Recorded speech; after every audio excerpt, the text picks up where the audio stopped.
at 1 o'clock, before we start, I would like to give the time for the committee from LITA to explain a little bit about what is LITA so that the participants who want to join LITA can understand about this association. So at 1 o'clock, I'm going to invite Professor Juliati or the other committee and the committee of LITA to explain in brief about LITA that I'm going to share the PowerPoint. After the explanation about LITA, then we will start the national conference.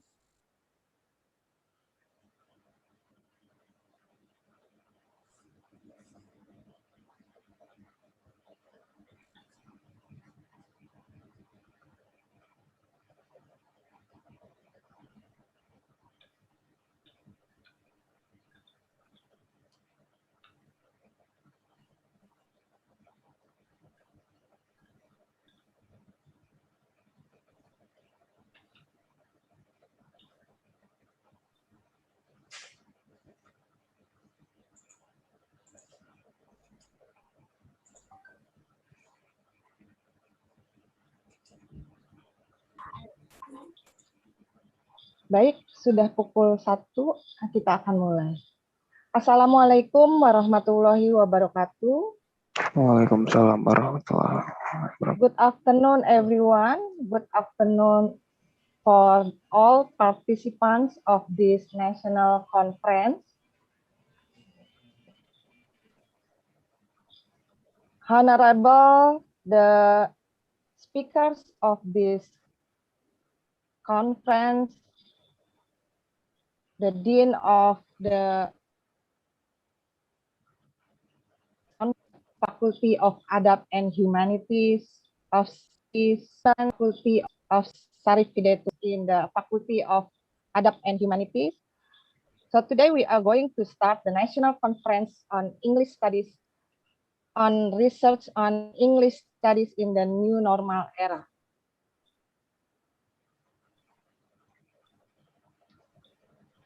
So the conference is going to be divided into 2 sessions. The first session is the seminar, and the second session is parallel session.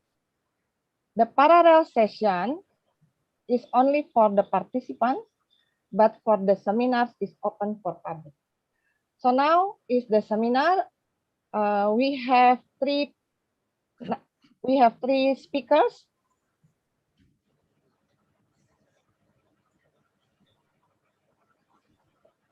The first speakers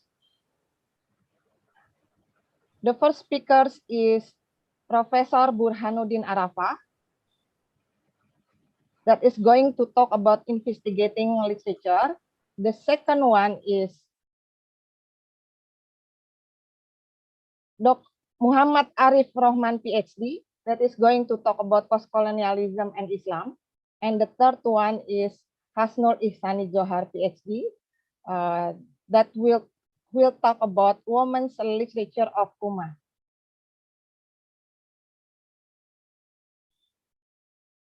But before we start the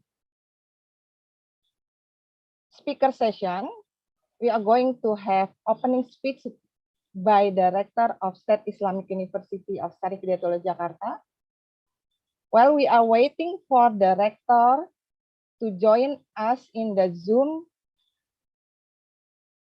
we are going to start with the explanation or introduction in brief about LITA.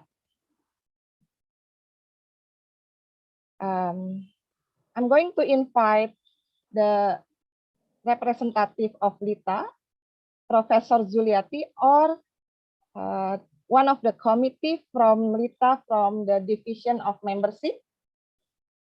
Hello, Assalamualaikum.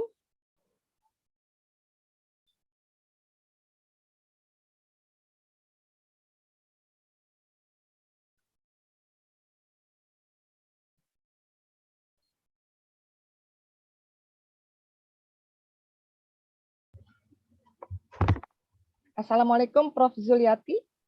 Waalaikumsalam warahmatullahi wabarakatuh. Yeah. So we are going to have a brief introduction about what is LITA so that the participants can understand about this association. Are you going to introduce or the other participant? Oh, sorry, the other committee from the LITA. Okay, let me representing division of membership to tell our.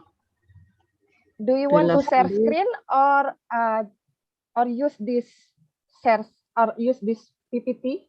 Okay, you can help me. You can help me with PowerPoint. Okay. Yeah. Yeah. Thank you very much, Ibu Maria, and thanks for everybody attending this conference.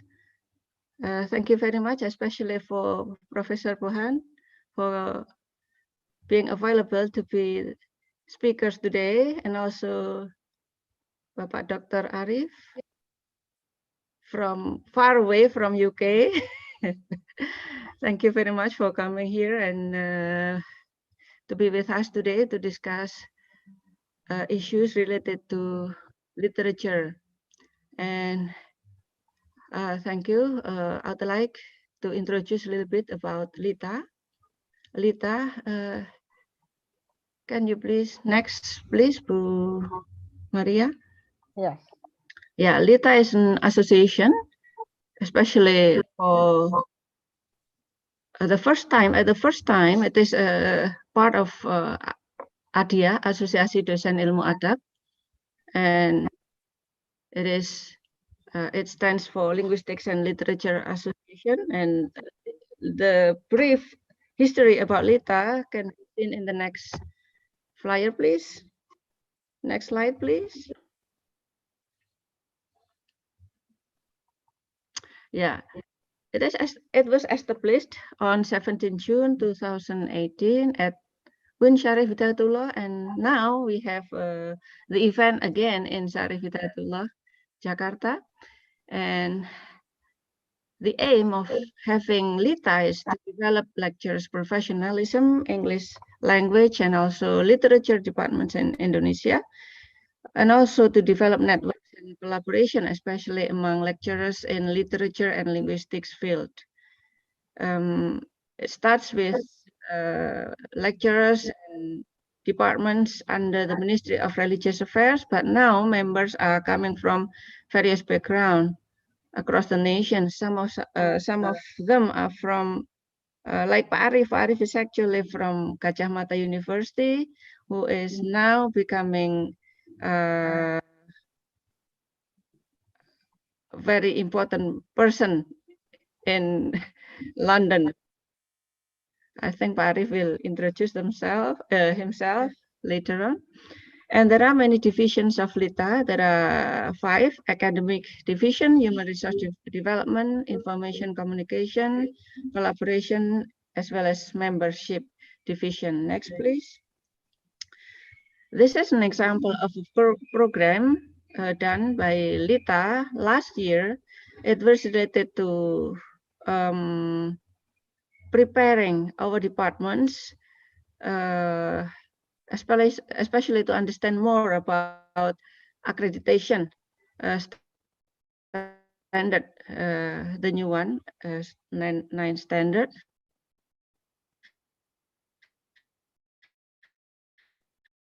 So that it will be, especially LITA can have conducted some events like conference and then webinars, and these are among the examples of webinars. We also have a conference, national conference, under collaboration with LITA and Sastra Inggris Win Jakarta. Next, please. We invite speakers from different places. We also have, especially this one, we invited speakers from Turkey and also from Egypt, talking about the representation of Muslims in the other in post 9/11 fiction, and also especially for Human Resource Development Division, we have also academic presentation. Some of us presented our research, which have been published in journals, and then some of us prepare the article to be published in journal, and then by presenting here, they get inputs, comments, and also suggestions from peers to improve the quality of the article, so that the possibility to be published is bigger. Next, please. So this is information communication. We also, LITA is in Instagram, Facebook, and also website, but the website is now still under construction. Yeah, so any information related to LITA can be seen in those social media. Next, please. For collaboration division, we have collaboration in the forms of human resource development, like joint seminar and then workshop. In academic collaboration, we have visiting professors from one UIN into other UINs, lecturer or student exchange. So it will be very easy for us to communicate between one member of LITA to the others and just exchange lectures and students. And then in the form of institutional collaboration, we have, for example, journal collaboration. In terms of accreditation, we help one another how to improve and make the accreditation, especially like SINTA, can have better rank from SINTA 3 become 2 and 1 and so on. And then in terms of finding, we have joint research, community service, and so on. This is an example of, next please, yes. An example of journals that have collaborated with LITA. Next, please. Yeah, this is our roadmap of some of the collaboration. We want to collaborate between institutions, universities, one university to another under LITA, and then we also would like to collaborate with other professional organization. Now we are still talking with ALTI of how to make a collaboration. And then next, we are planning to have international collaboration with other professional organization. Yeah, thank you. Next, please. This is membership division. So all members are free to become members by clicking that link. And then after clicking that link, and then the e-card can be sent to the email right away. Next one is, I think, announcement about LITA membership. I think 100,000 is very, very cheap. It's just actually just a tie knot for us to collaborate between one another. So I think 100,000 is nothing actually in terms of, yeah, but it is not the most important thing. This is just to tie a knot between members of LITA. Thank you very much, Ibu Maria. So we invite all of you and also others. Maybe you have a colleague over there that can be invited to be members of LITA and join us and to collaborate between one another. Again, thank you very much. Welcome to Professor Burhan and Dr. Arif Rahman for becoming together with us today. Thank you. Back to moderator. Assalamualaikum warahmatullahi wabarakatuh. Waalaikumsalam warahmatullahi wabarakatuh. Thank you, Professor Zuliati Rohma. Professor Zuliati Rohma is the president of Linguistic and Literature Association, which is called LITA. So for those who are interested to join LITA, please welcome. Before that, I'm going to share another information for the next agenda from LITA. So this is another collaboration agenda between LITA and some universities as the members of LITA. As you can see, the flyer is here, and also the information can be read in the chat Zoom. So the next agenda is International Conference on Linguistics and Literature with the theme Global Muslim Literature and English Studies on 21 to 22 July 2021.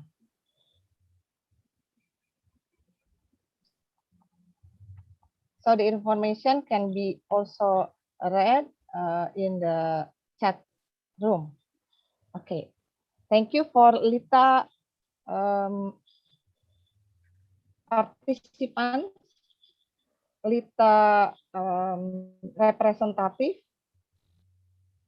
Well, we are going to start the session because our rector, Professor Dr. Amanel Lubis, has not joined us yet. So we are going to start. Oh, sorry. Professor Dr. Amanel Lubis has joined us. Yeah.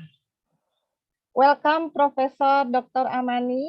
Assalamualaikum warahmatullahi wabarakatuh. So we are going to start this national conference. Bismillahirrahmanirrahim. With the first agenda is opening speech by Professor Dr. Amani Lubis. The time is yours.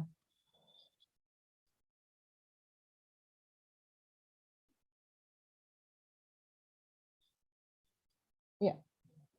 Still unmute, Professor.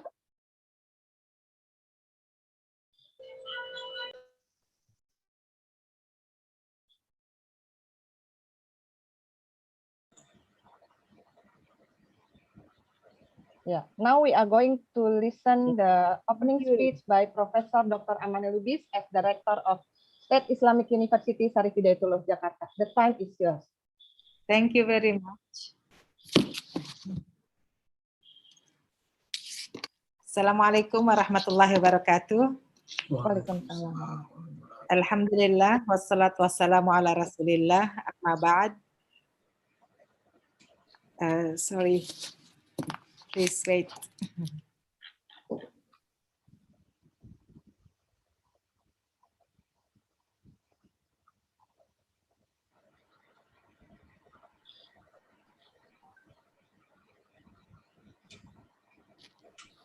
Sorry, yes, yeah.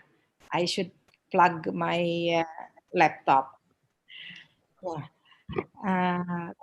Alhamdulillah Rabbil Alamin.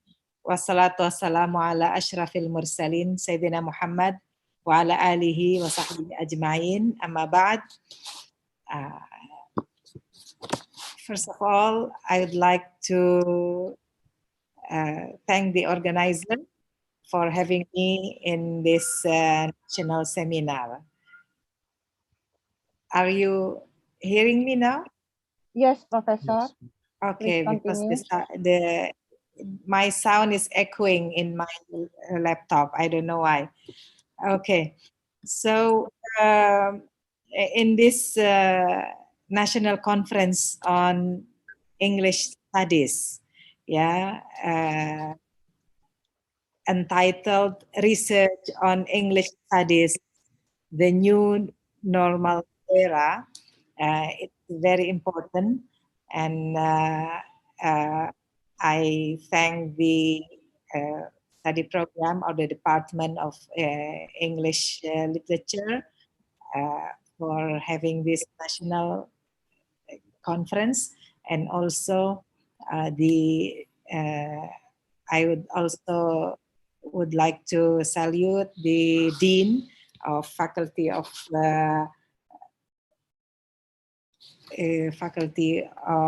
Literature or Adab and Humanities for this seminar. Yeah, I myself, I would say that I myself also was graduated from English literature in Al-Azhar University. Long time ago, of course. And I feel that I'm benefited very much from this department, so that I can go around the world with this tool, linguistic or language tool, to many countries in the world. Besides, in English literature department, I studied also many fields, many disciplines of knowledge, because my department, or the branch, there is a branch in the department. I was graduated from translation branch. So this translation branch, we are taught many of disciplines of knowledge, not just literature, but also many of other fields like economics, law, medicine, or health studies, because for translators, we should be able to translate all documents and all speeches, and not just for the literature of art or arts disciplines, but also all of the disciplines of knowledge. So I benefited very much, and now I also like to talk or to read many things that can support my leadership, or my also professorship in many fields. Like I like now to read or to talk about environment, and also security studies, political studies, that my major also in political or in administrative law. So I read also about political sciences. And of course, I am an activist, women activist. So for women rights and protection of child, it's also my specialty. So English and literature made me more open to many disciplines of knowledge. Yes, I consider language is a tool, not a target. So I learned many languages. When I was assigned or have a conference in some country like Japan, I learned for a while Japanese language. And if I have an assignment to Iran, for example, or to Turkey, so I learned Persian and also Turkish. So Alhamdulillah, English is not just a language, but also English is a civilization. And nowadays we consider English is also this language of da'wah. So this is important for students, lecturers, and professors in Sharif Hidayatullah State Islamic University to consider English is a language of da'wah. Yes, for call, Islamic call, so that we can give advice and guidance to Muslims to improve their performance as Muslims, and their also awareness about the teachings of Islam. through English. So it's very important. And as for new normal era after or during the pandemic COVID-19, also we consider that English is important. Researches on English studies also important, so that we can make transformations. It's a must nowadays to have transformations in all of our life, social life, family life, of course, educational life. We should have very good acquaintance of digital skills. So we use many platforms for teaching, for give guidance and advice to students. With the social media, also many other platforms.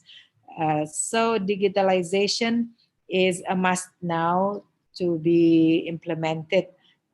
So lecturers and also students of English department or English literature department also have the duty to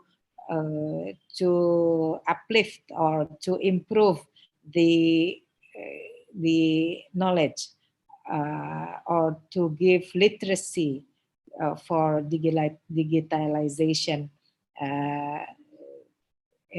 in society, not just in academic sphere, but also in society. We should also have this this knowledge and also, of course, encouragement.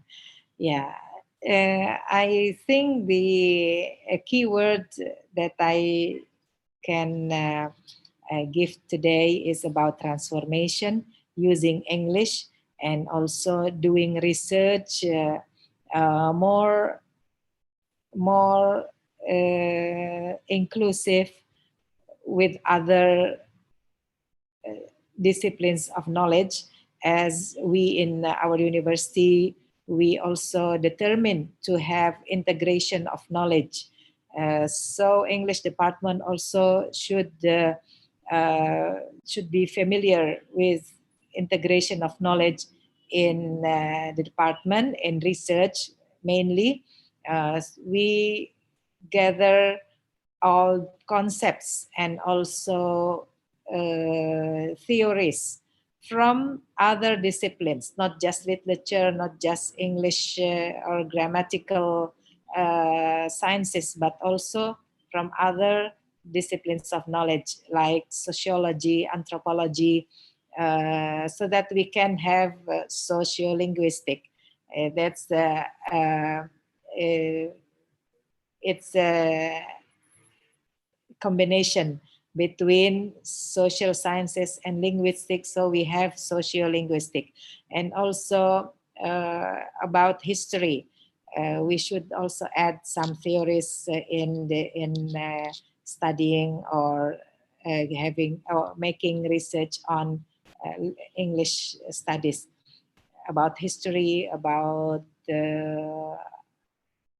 even about political and legal disciplines. We can also add in our research.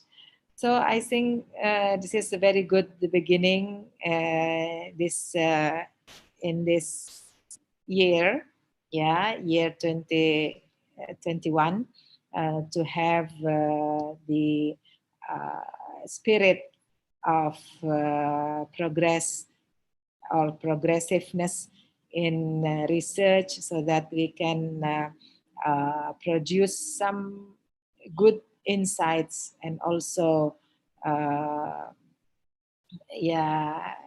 giving more improvement in our teachings and the way of our teaching, and also the way to accept other knowledge through English.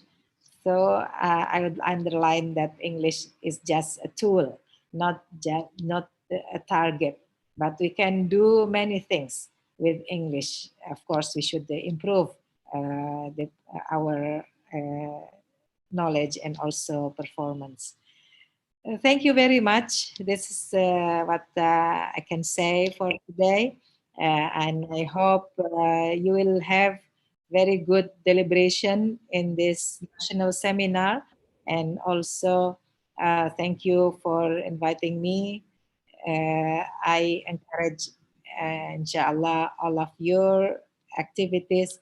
And after pandemic COVID-19, inshallah, we would like to also encourage English department to have like a lecture exchange to many of Islamic and Western countries, inshallah, but Inshallah. after pandemic.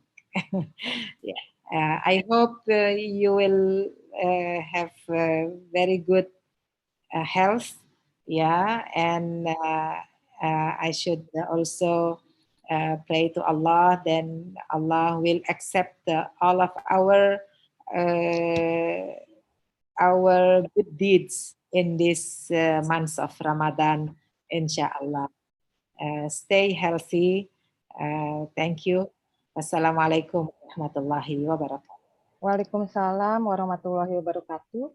Thank you very much, Professor Dr. Amani Lubis, as Director of State Islamic University Syarif Hidayatullah Jakarta, for your words and motivation for lecturers of English studies and students of English studies, English language and literature especially.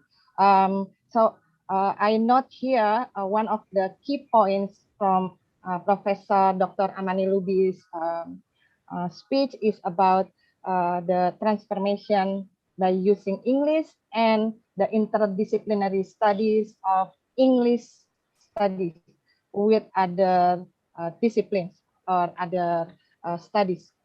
Or we can also do interdisciplinary research. So not only doing study or research on English studies like linguistic, translation, or literature, but also can be collaborated with other disciplines such as sociology, anthropology, politics, and others. Thank you very much, Professor Amani Lubis. Now we are going to start the main session, which is a presentation and discussion with the three speakers. But before we start the seminar with the speaker's presentation, I'm going to introduce the first speaker, Professor Burhanuddin Arafah.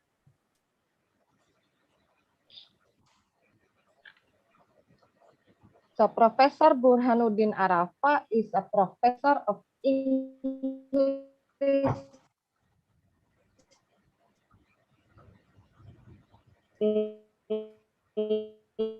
literature from Faculty of Tamalanraya, Makassar, and he was born in Cangadi, 3 March 1965. His educational backgrounds are graduated from bachelor degree English Literature, University of Hasanuddin, and his master degree is from American Literature, University of Gadjah Mada in 1995, and his PhD is on English literature, especially Australian literature, from the University of Newcastle in 2003. He is also a former dean of Faculty of Humanities, University of Hasanuddin, 2009 until 2017, and now he is a director of Pusat Bahasa Mandarin, University of Hasanuddin from 2010 up to now. And he has many research and publication mainly is about English literature and American literature. So now the time is for Professor Burhanuddin Arafah. The time is yours. Thank you very much. Assalamualaikum warahmatullahi wabarakatuh. Waalaikumsalam warahmatullahi wabarakatuh. First of all, let's join me to express our best gratitude. Praise be to Allah the Almighty for all His blessings and mercies today.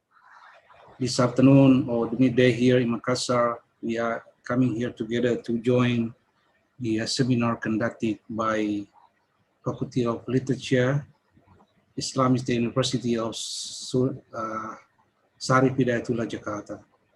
Before presenting my paper, I think I would like to address or greet so many friends, each from different part of the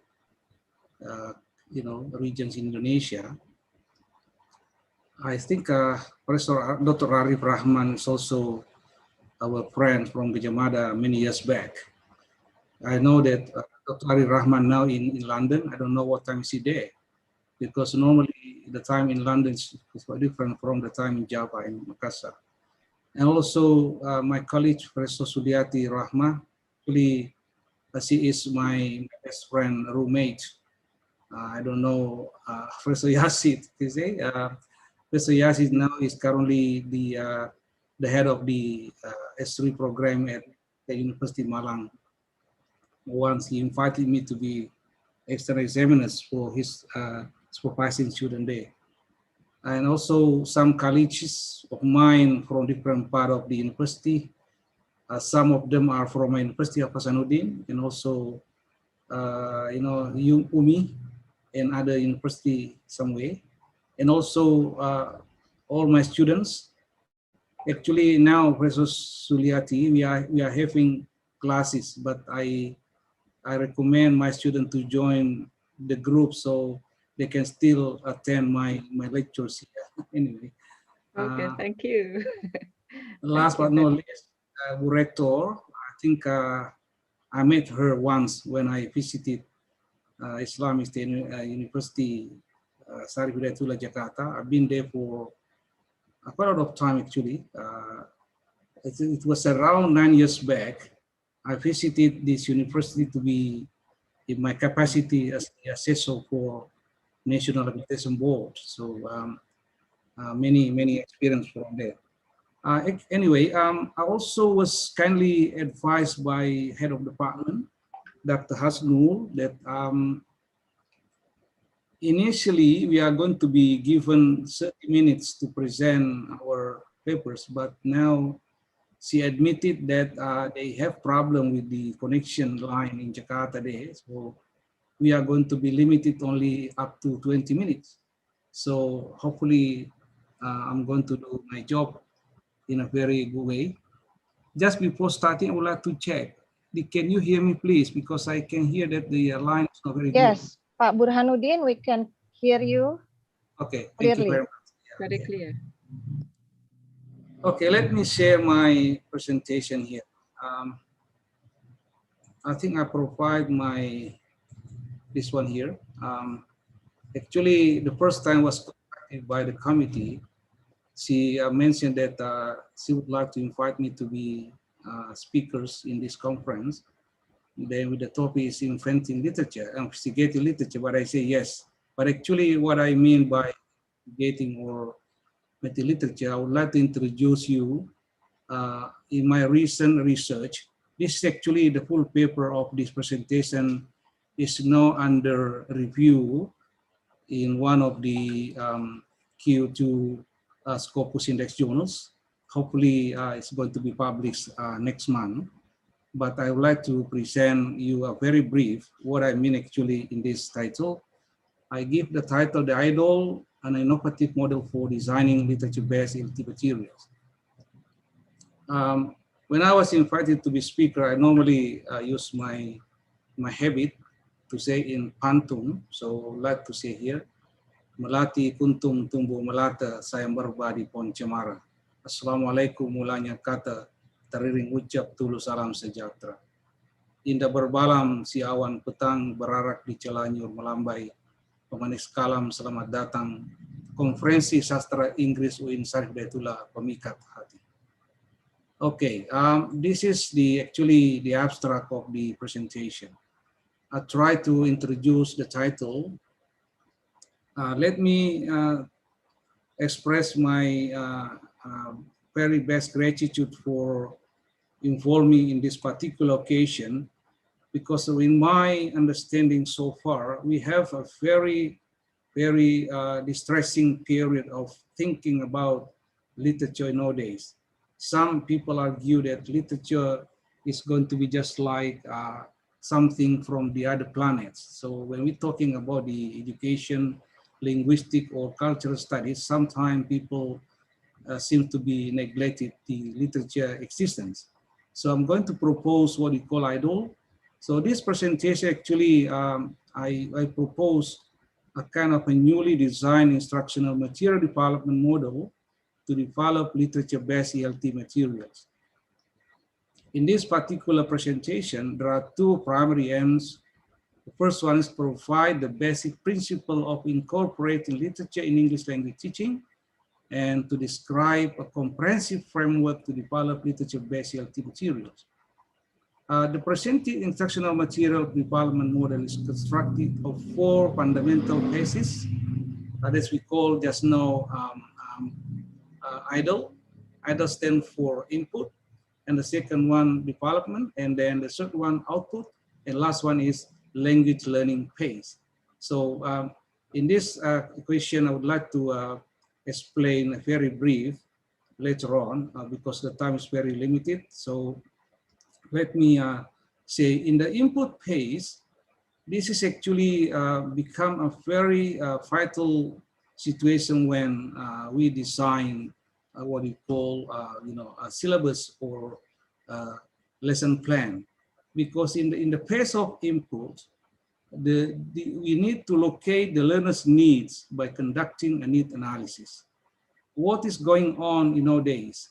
Why many students or even lecturers do not really provide their student with adequate or appropriate teaching environment, because they don't prepare themselves with the material. So they just come up to teach their literature based on whatever they want.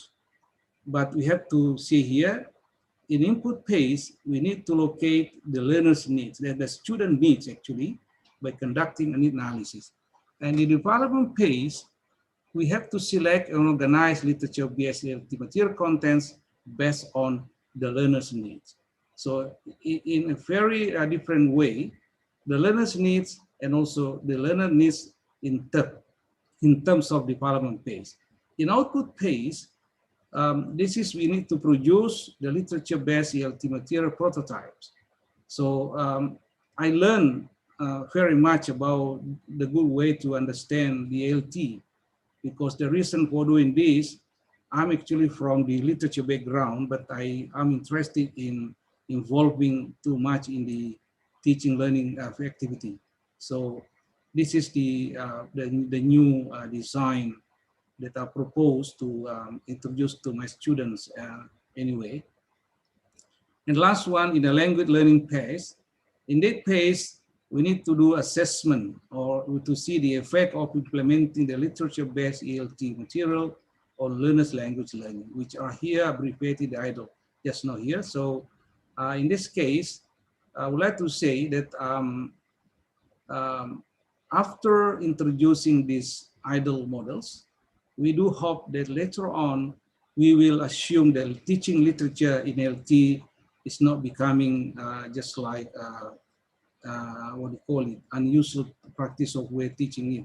But we need to accustom ourselves that literature is also part of the language teaching activities, part of the linguistic, part of the cultural studies. So we do not assume that literature is just like another creature from different planets. So this is my point. Well, I will start this question to our audience. Do you agree with saying this? Since the emergence of the communicative approach in the era of English language teaching, the need for communicative approach is increasingly unstoppable. If you ask me, I would like to say totally agree. Why? You can see here that the most acceptable reason are the following research reports. I did former research on this particular area, and then my article has been successfully published in the World of Science. It's entitled Incorporating Incorporating Literature in English Language Teaching. So published in 2020. In 2018, I did my research by trying to apply what we call the importance of the communicative application approach in LT. And then I found out two different things. First one here is that by applying communicative language teaching method in LT, in order to assist learners in grasping both language knowledge and language skill. And the second one, exploiting authentic material to bring the socially shared language in the native interaction into the LT classrooms. Here, the word authentic material is going to be debatable, because if we learn from the history of the teaching literature somewhere, even in our setting, in our country, I think most of the English teachers assume that literature cannot be taught in a very formal ELT. Why? Because literature, according to many experts, is a kind of a science or knowledge that they are not going to have what they call authentic materials. You see, but in this case, I argue that that's kind of kinds of argumentation is just totally wrong with me, because authentic material is widely regarded as an effective resource to promote students' communicative competence. And also, several research confirmed that an effective English speaking ability can be shaped by referring to the natural English language used in authentic material. It's also conducted by my friends. I got a friend from UIN Makassar, Ibu Dr. Juwairi Ahmad, and also my colleague, Dr. Andika Harudin. We do research on this, and finally we found that what people say that literature cannot be assumed to be authentic material is totally wrong. Whenever you read literary works, when you read the text is going to be just like the thing that it can also teach in some other way, similar to the English language teaching as well. And this is another survey breaking here. So I try to move a little bit in order to cover all the things I have prepared. Problem regarding incorporating literature in LT. This is a problem because when I did my teaching in my faculty, and I rely back to understanding of my students, especially those who are still in undergraduate level, even in a master level, they always encounter the problem regarding this incorporated literature in English teaching. Why? Because at least there are two problems here. It still remains exclusive to only limited language practitioner and considered too complex among many language educators. This is the problem, because they keep in mind that literature cannot be taught just like teaching tenses in English in a very clear settings, that the tenses has many regulation. We know exactly if you like to teach our student, for example, present tense, and then we have patterns that a student can easily recognize. But when we teach poetry or drama or novels, it's very hard to identify which one is we call the subject, which one is called object, etc. So they put the understanding that this is going to be inclusive because they not be very mainly understood by many many educators. And the second one, even though the incorporation of literature in LT material has been on the focus of sub-professional groups, then the applicability of the products cannot be generalized to every specific need and tribe of students from various places and contexts worldwide. So this is the major problem. So there are two gaps here based on the two problems here, that the lack of understanding about literature power in succeeding the missions of ELT, and then the line concept of its integration in ELT classroom among teachers and language practitioners. And also the lack of systematic method to incorporate literature in ELT material, allowing teachers, material developer, and also language practitioner develop their own material that satisfy student particular need in specific setting. Okay. If that's the case, what is the specific effort? I'm sorry, suddenly it's rain here, so I have to add up my volume, otherwise you cannot hear me. Yeah. It's a blessing that today it's raining in Makassar, if after being absent for another couple of days. Oh yeah, Alhamdulillah ya, Prof. Can you still hear me, please? Yes, we can still hear you clearly. Okay, so I compete with the rain, you know, because I sit down on my roof, so the roof is noisy, then my voice is a little bit lower, so I compete with my voice. Okay, if that is the case, what is the specific or the special effort a solution to the problem, especially to the second one? And now I propose what we call the idol. This is actually I primarily mentioned in the abstract. So to propose a methodology of designing and developing literature-based English teaching material known as the idol. Okay, let's move to the moderator. Remind me if I overlimit the time, because I was told by Dr. Hasanul I'm only given 20 minutes.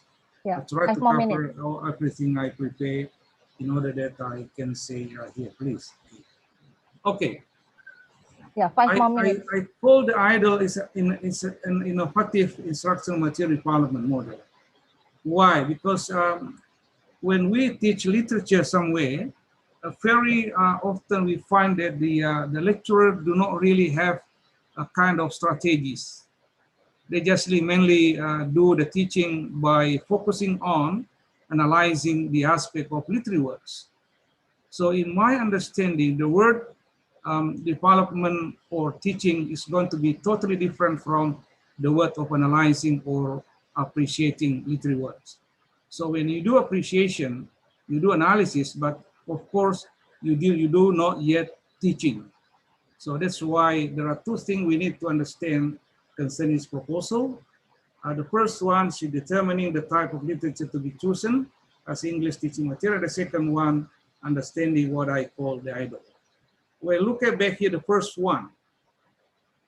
This is also another very big constraints everywhere, as this I observe, that so often to find out that the teaching learning activities in a certain subject of literary works is going to be failed because the teacher or the educators do not find out the very appropriate teaching materials.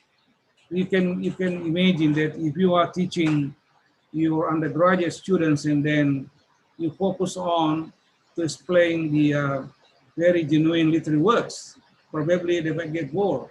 And the other way, you teach the master level student with giving them just like a fairy tales, teaching them just like Pocahontas or Teletubbies in some way.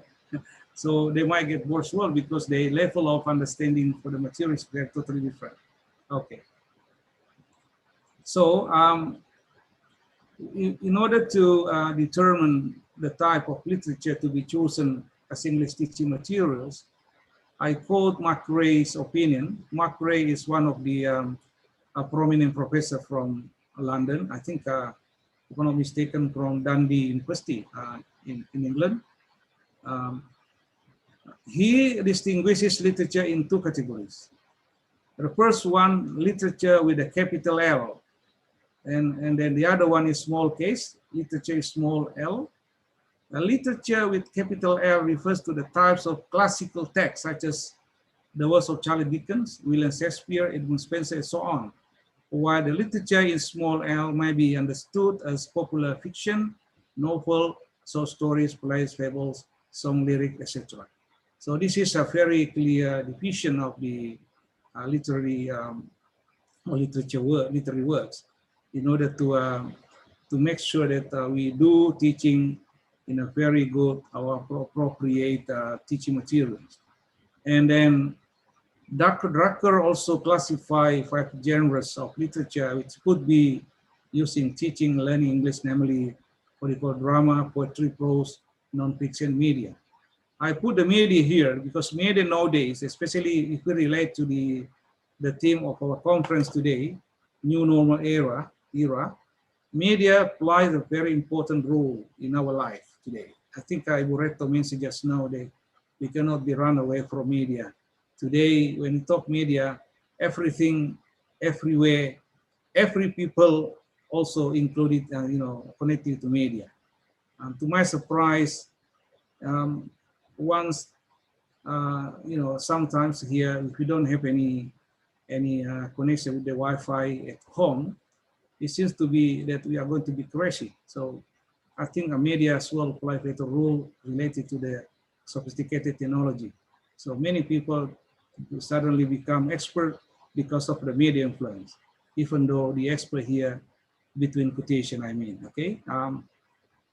This is the 5 genres of literature quality. I think I don't need to explain this, but with the word media here actually is very important to understand because today we do learning, teaching by virtual, by online. So we try to focus on the application of media usage in order to comprehend our teaching learning activities. So you can imagine if there's no media technology, how can we run our daily business as a professor, as a lecturers, or as students and educators? Okay, and this is actually the model I propose. The first one, to become a very good lecturers or teachers or educators, then you have to prepare at least 3 main points. The first one is syllabus, lesson plan, and teaching materials. This is also in line with the policy of our government in the what you call Merdeka Belajar, also Pelajar Merdeka, whatever I call that. So now we have a very good time to improve ourselves. That if you normally teach your subject without any syllabus or lesson plan, or even teaching material, how can you be regarded as a good professor or teachers? So very important to see this. And then by applying this all here, in terms of the, what I mean idol here, this is going to be what practical phases of development, input, development, output, and language acquisition phase. It could be illustrated like this. Sorry, can I just, can I, okay. We still have This is 3 more minutes. input process, and then, sorry? We still have 3 more minutes, Professor. 3 or 5 minutes? 3 more minutes. Okay, 3 minutes. It's actually, so my way of presenting this is going to be a little bit, unstable because I prepare for 30 minutes. Let me go in a very fast way here. Okay. Okay. Look at the methodology. Later on, I would like to share this presentation to the committee. So later on, probably, if you like to learn more about this, and then you are welcome to learn from this. If you have any question, you can contact me sometime if you like. And also move to the second phase, this development. So this is in line with the activities in our teaching learning process. When you develop the teaching material, and of course, you have to formulate learning goals and also outlining the content material and until to determine relevant tasks and teaching and learning. And also output phase. This is the what kind of step we can do. Because just now I mentioned in output phase, our ideas is going to be produce the prototypes of instructional blocks. So prototype of lesson plan, every teaching our lesson material that you have to have a goal, objective, etc., and also prototype for teaching material. Then you have to imagine that you are going to produce a very fruitful goals for your students. And also your lecture are going to be beneficial or benefited from your student. And the last one here is language learning. I have 3 or 4 levels. So this is the target group. And then using the, just like the idea from many educational professional expert, and then we're going to produce like this. And this is actually the ideal model in general: input, development, and also output learning. So literature-based. This is actually what I mean, literature-based ELT material. So I'm going to say in my conclusion that English teacher in Indonesia nowadays have to realize that the demand of developing teaching material is unavoidable today. Okay, very good now because I think the pandemic 19, COVID-19 pandemic is going to be a good moment also for us to introspect, to realize ourselves that so far probably we just come to the class to teach the student with many instructions, giving the lesson whatever we want. But now, since we are monitored by the system, for example, at UNHAS, we are monitored by what we call Sekolah. So every activity we do every day is kindly monitored by university. So the professor, the assistant professor, or whatever lecturers are all kindly monitored. So they are going to be judged or feel later on what kind of thing they have done in the classroom. Okay, so the urgency of healthy material development emerged owing to some fact.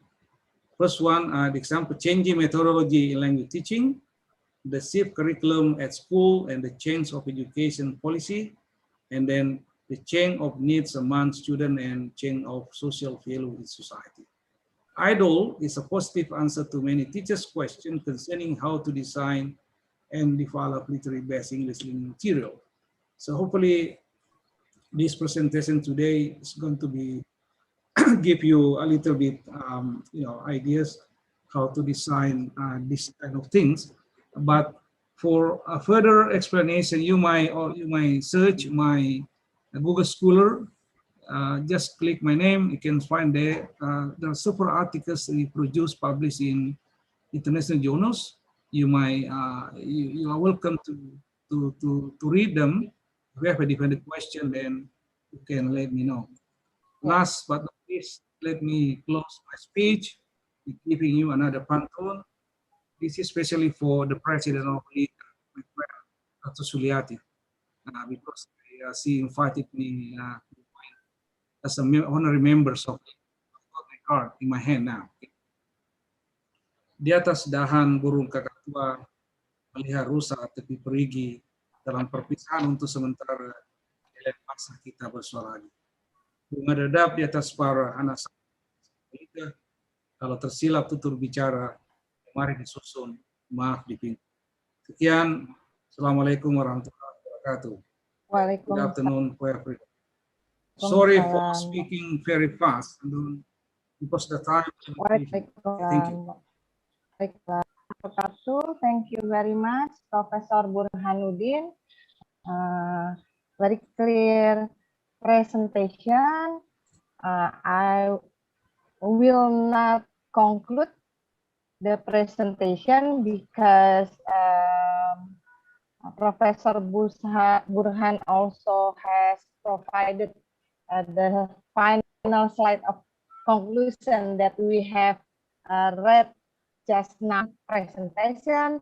Please write it in the chat Zoom so that I can read the question or comment and we can have a discussion after the presentation session. So now we are going to continue to the second speaker.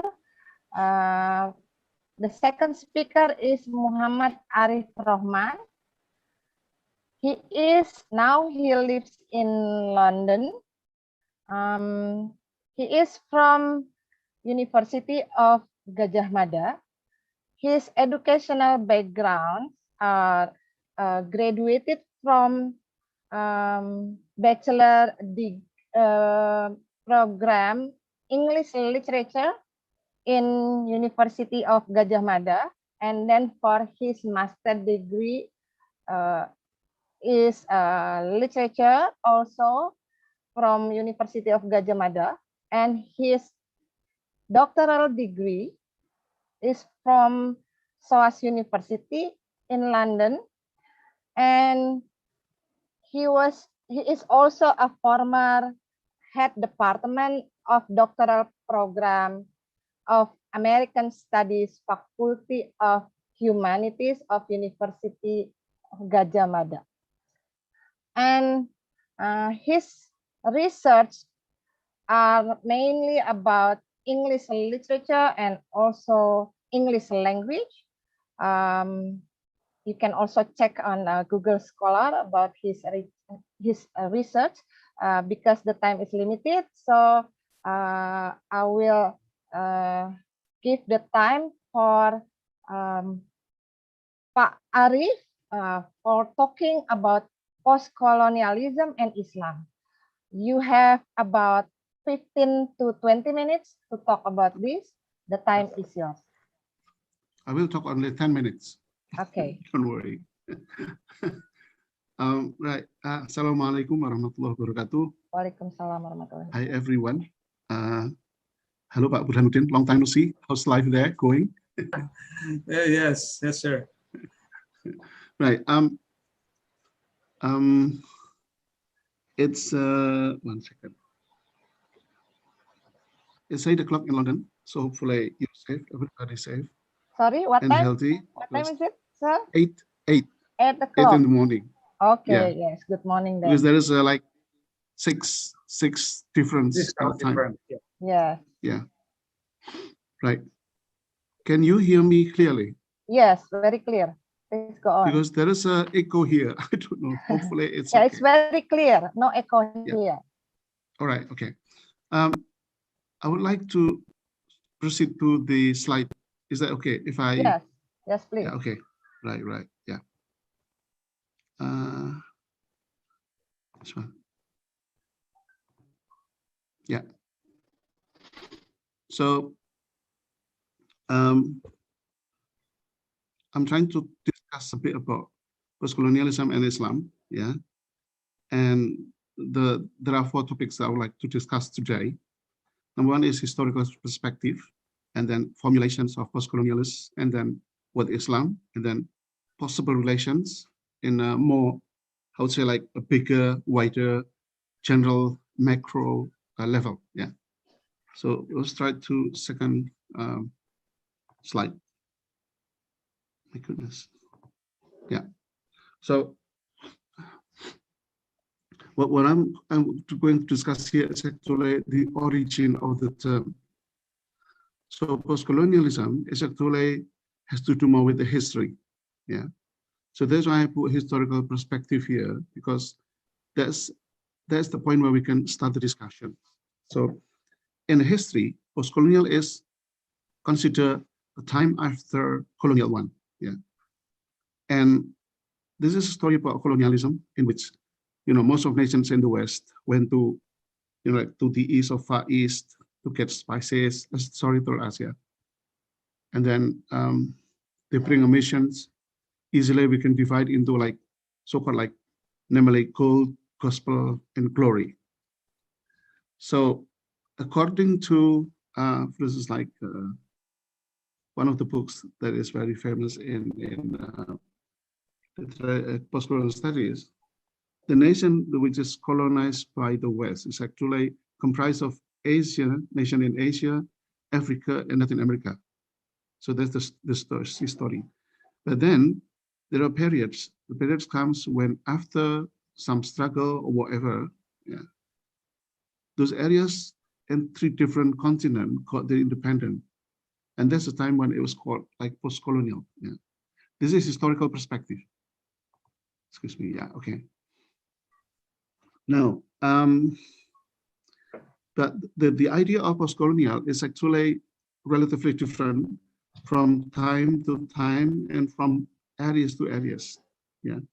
So we can probably say that post-colonialism is one idea, but when it is applied to particular areas, it will be different. Yeah. So many nations in Asia, Africa experienced colonization. So the periods are different from nation to nation. Number one, it's about period. And number two, the types of colonization also different in these nations. Yeah. This is what I'm going to say, my thesis, my first thesis, that this fact should bring up different concept of colonization. Yeah. So for instance, the British occupation in India generated post-colonial theories, for instance, like in Homi Bhabha, location of culture. Yeah. 1 second. Yeah. Okay. So there are probably other different occupation in Latin America, in Asia, in Africa, different cities in Egypt, how French invade Egypt, how the British go to like Indonesia, maybe a bit, Singapore, Malaysia, those areas, and also how the American went to Philippines after that. Yeah. Now, what is interesting about this kind of thing is that we often use one particular concept from one colonization, areas of colonization, and to be applied to the concept. This concept is applied to different nations, different contexts. Yeah. So that would raise a question. Yeah. Is there so-called local post-colonial concept? Yeah. So for instance, like if there are British post-colonial concept, is there such a thing as Dutch post-colonial concept in Indonesian colonial times? Yeah. Is there something like that? Because what happened in the research that I noticed like 1 or 2 years ago, there is a seminar in PhD students. What she discussed is about like colonization in Indonesia, especially in, I don't remember, somewhere out in a Kalimantan or Sumatra. Yeah. But interestingly, the concept that she tried to apply to look at the colonization is the British Indian concept. Yeah.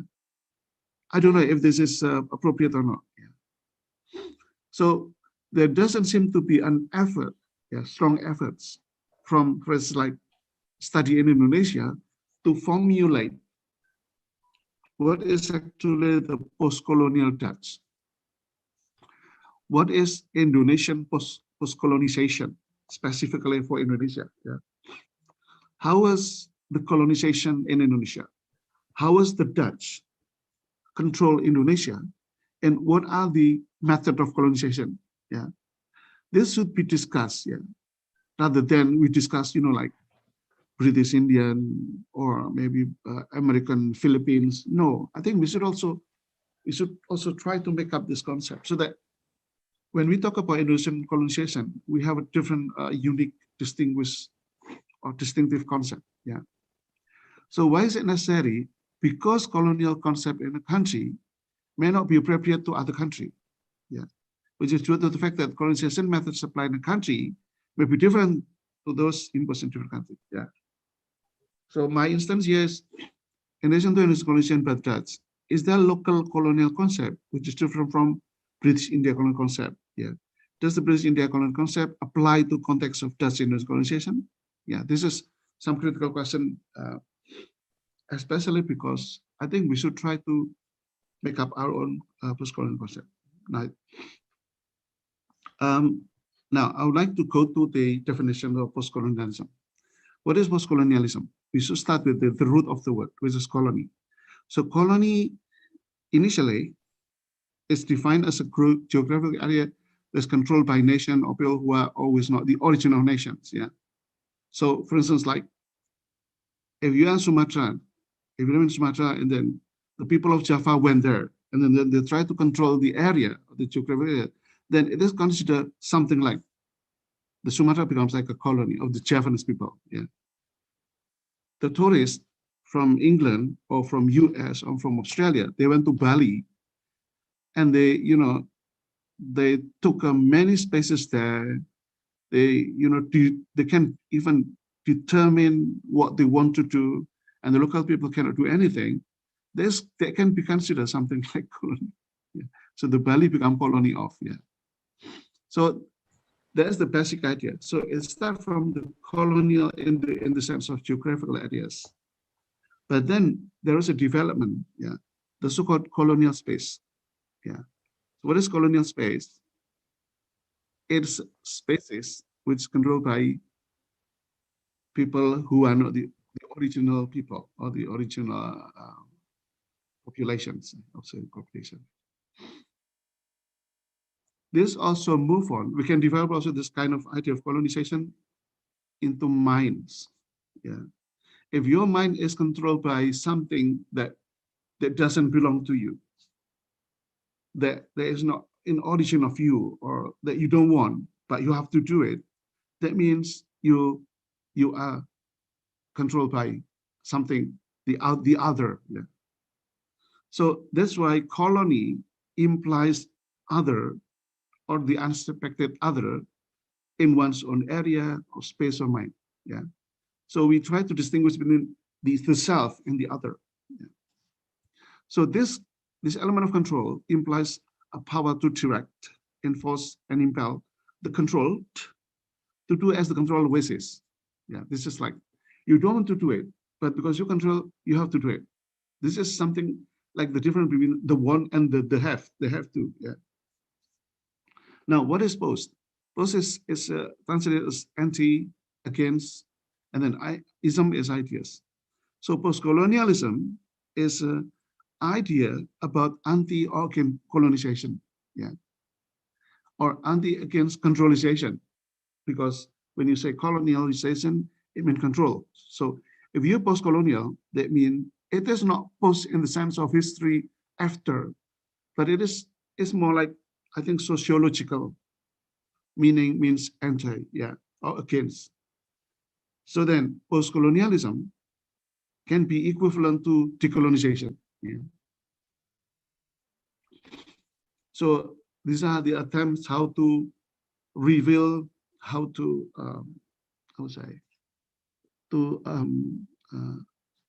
free people from colonization, either in terms of geographical spaces or space, any space, or mind.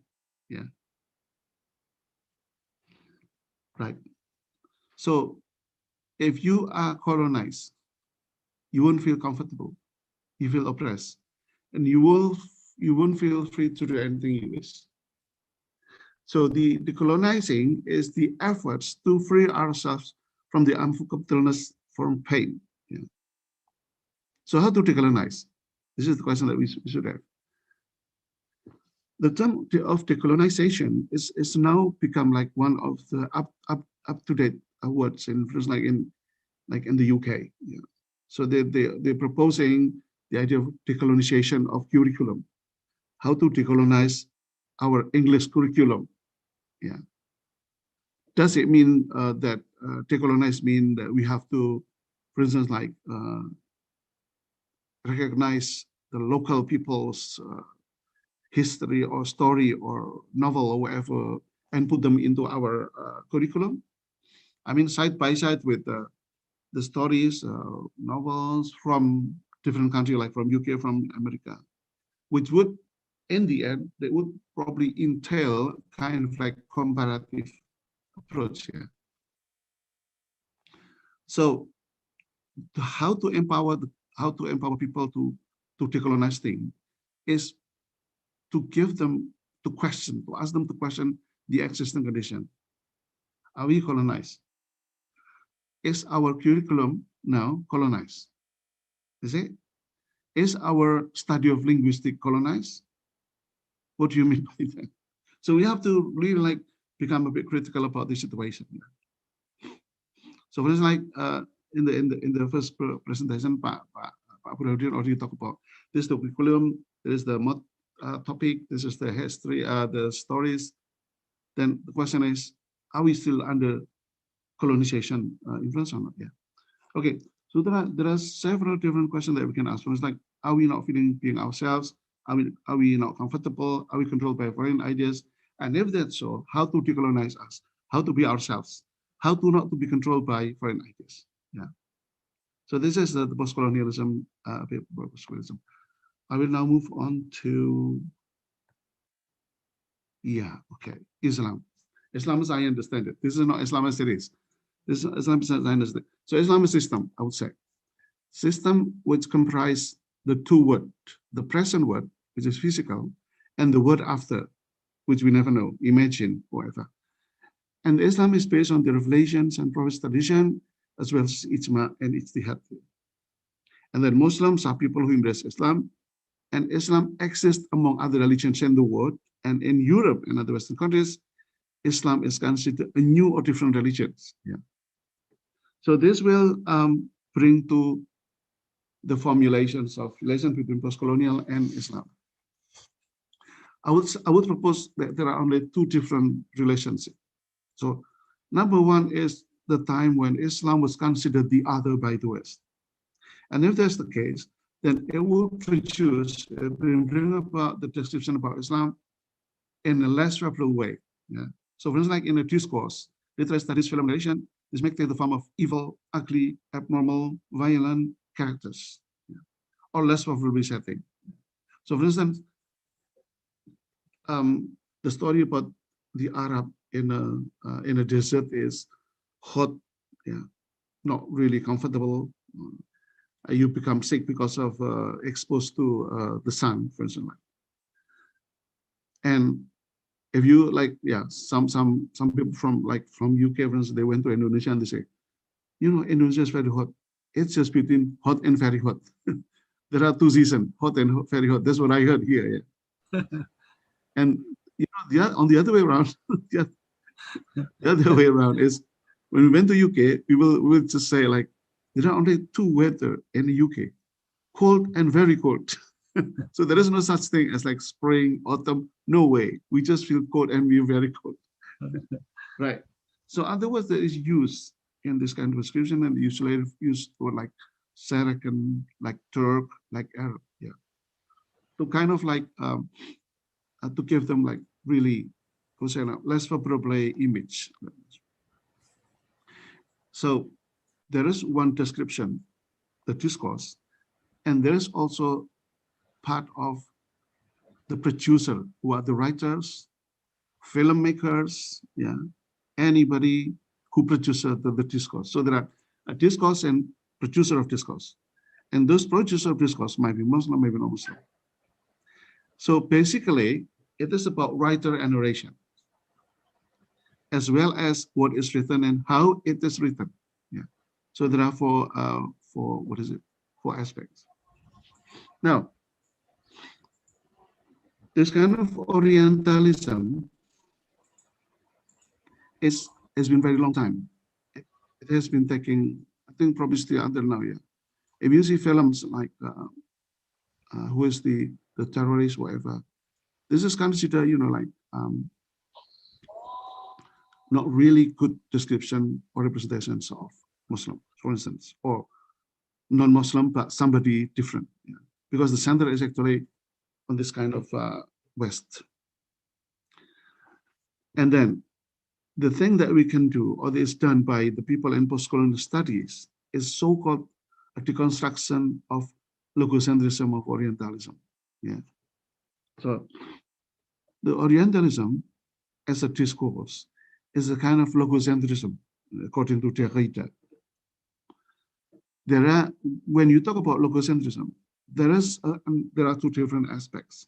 One is often privilege, and the other is less privilege. This is what can be found in many different type of discourse. Yeah. So by deconstructing this logocentrism, we're trying to empower the less privileged to become another privileged position.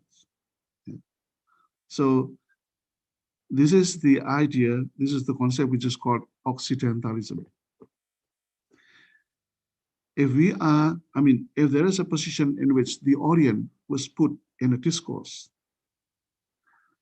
now there should be an empowerment from the Orient to change the positions, or at least to make it equivalent.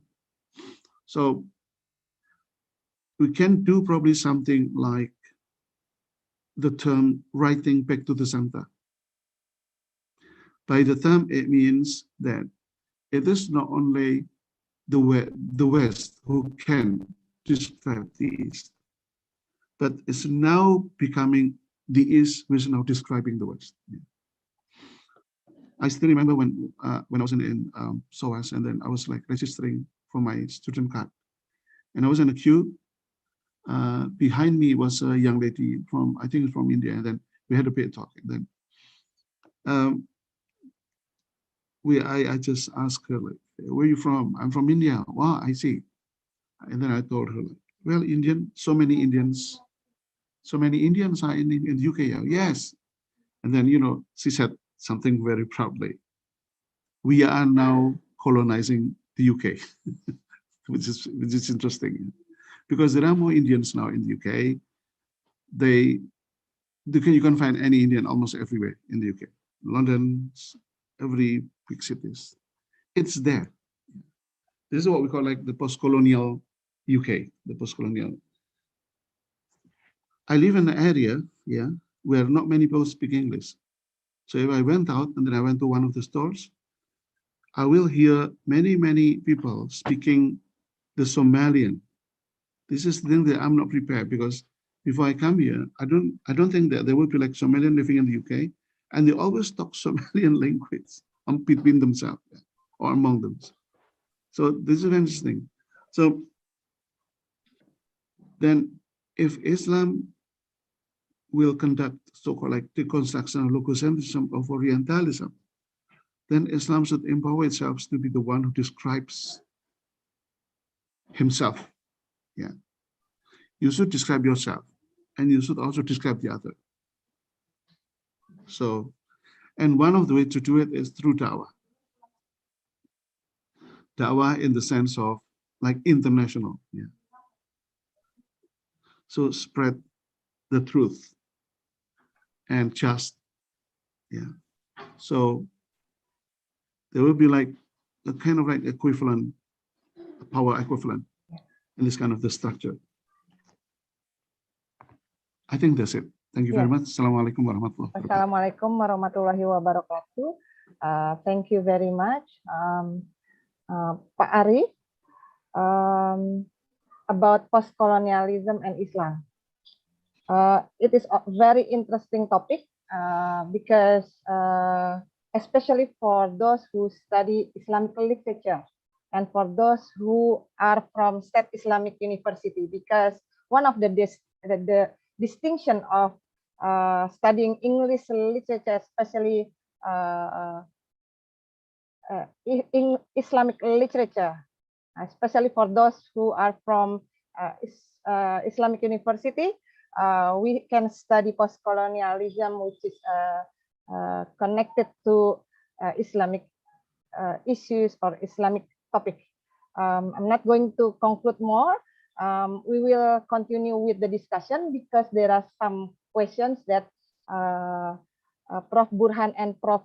Arif can also see the question from the chat Zoom while preparing for the answer for the discussion session. We go to the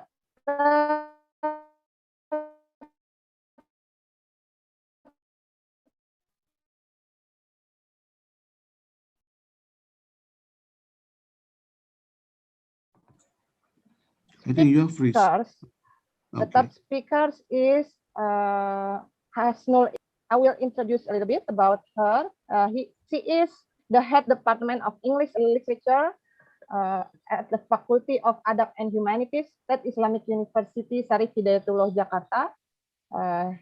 Her interests of research are in various genres such as poems, memoir, fiction, especially about contemporary women's literature of the Ummah that focus on gender, migration, and globalization. That topic that is going to be presented today. And she is a alumnus of the Fulbright scholarship with the MA degree in English from Central Michigan University in 2013, and her PhD degree is from English Department, University of Exeter, graduated in 2019. So without further ado, the time is yours. Miss Hasnul, please.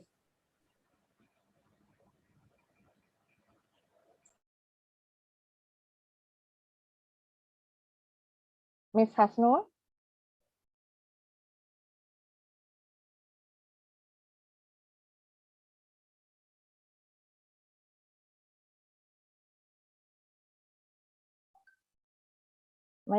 I think she has a problem with the connection. Hello, can you hear me?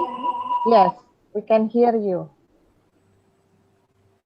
Is it okay or feedback? There is an echo.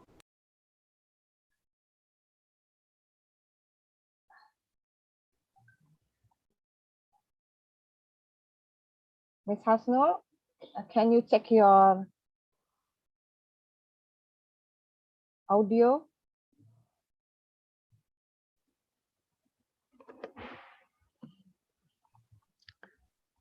If there are more than one computer, usually it's echoing like that. Maybe the other computer should be muted. Should be minimized the volume. While waiting for Miss Hasnul, so here is the presentation file of Miss Hasnul.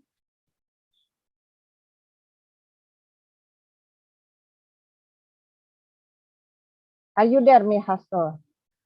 Miss Hasnul?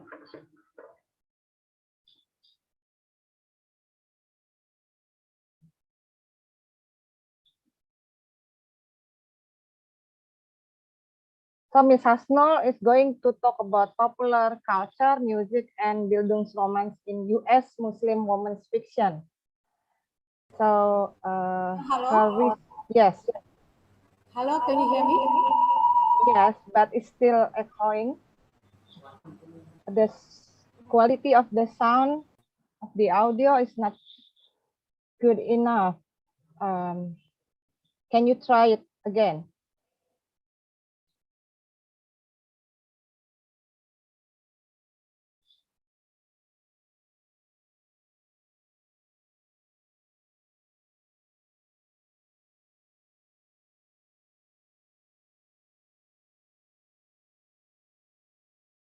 While we are waiting for Miss Hasnul preparation for her presentation,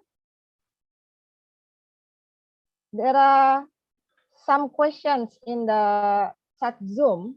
So the first speaker, Prof. Burhanuddin, and the second speaker, Pak Arif, can prepare for the answers. The first question is from Rita Hartarti, post-colonialism and Islam, about post-colonialism and Islam. Is there any relation to the verse of Holy Quran that whenever they will not be happy with the religious teaching of Allah?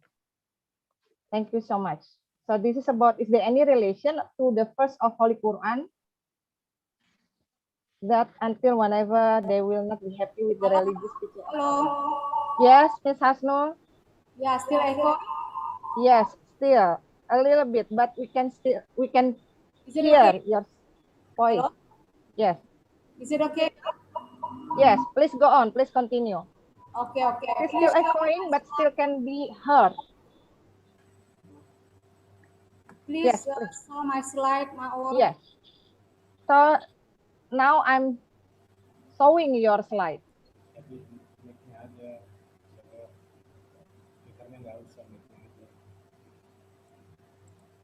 Halo? Yes, please go on.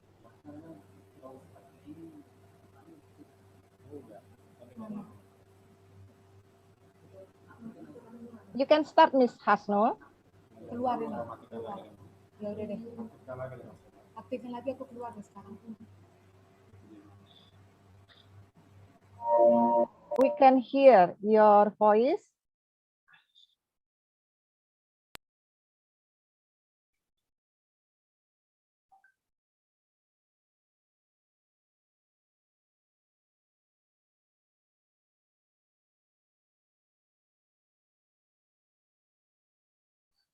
Miss Hasnul, maybe you can use the other committee's laptop because I have your PPT file so that you can just present it or explain it.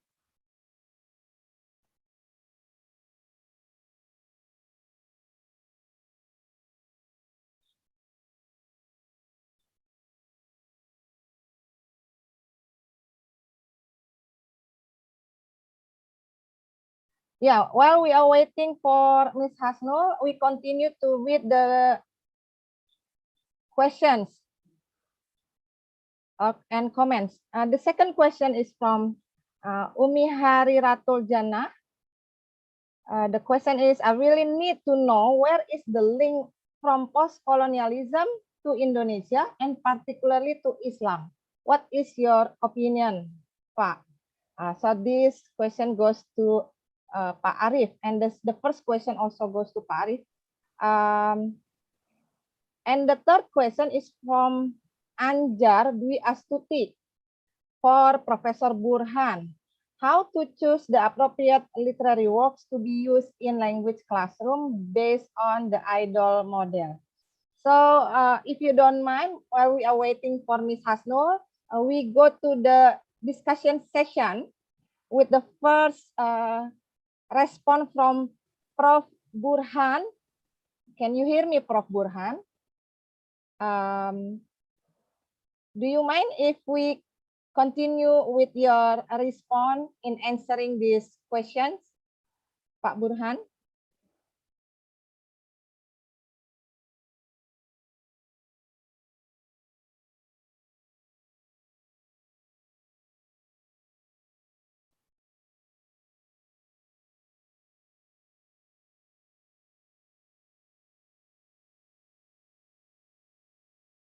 Ya, Pak Burhan. Pak Burhanuddin, can you hear me? Are we? Yes. Yes, yes, yes. Yes, so Yes, there is a question for you. How to Okay. choose the appropriate literary work to be used in the language classroom based on the idol model? Please, the time Okay. is yours. I wonder if the connection is not good really, so I cannot really hear you. Yeah, so the question is on the screen. The last one here that I saw you. How to Okay. choose the appropriate literary work to be used in language Okay, I classroom based say, on the idol. I wonder if you cannot hear my voice because it seems to We- me that the line is not very good. Yeah, but we still can hear your voice. Okay, thank you for the question. Actually, what I mean by this, oh, it's not really annoying my ears. Hello? Yes. Yes, we can hear clearly. Okay. What actually I mean by this explanation just now, the appropriate literary works I mean is that based on the level of competence of the student we are teaching. Okay, I mentioned just if you are teaching, for example, undergraduate level students, and then please try to provide them with appropriate literary works for them.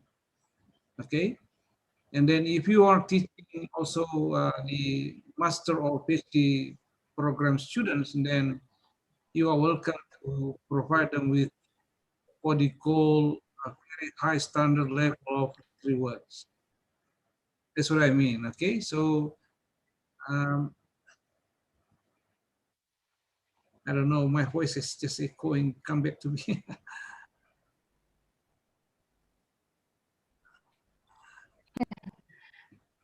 But okay. it's fine here. Yeah, but I was annoyed by my own voice. Please continue, Prof. This really annoyed my voice. It really annoyed me. Let me try to speak slowly. Okay.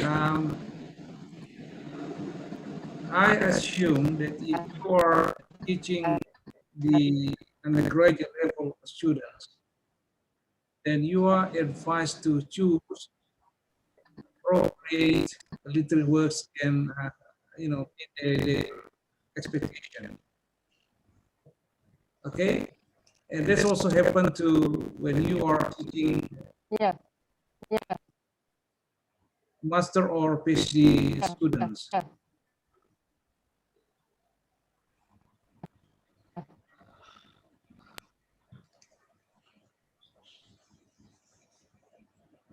Yes, unfortunately, yes, the voice quality is not quite good. I cannot hear clearly. Halo, Maul. Yeah.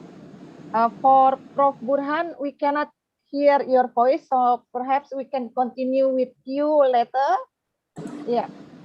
Halo, I'm sorry Maul. for Prof. Burhan.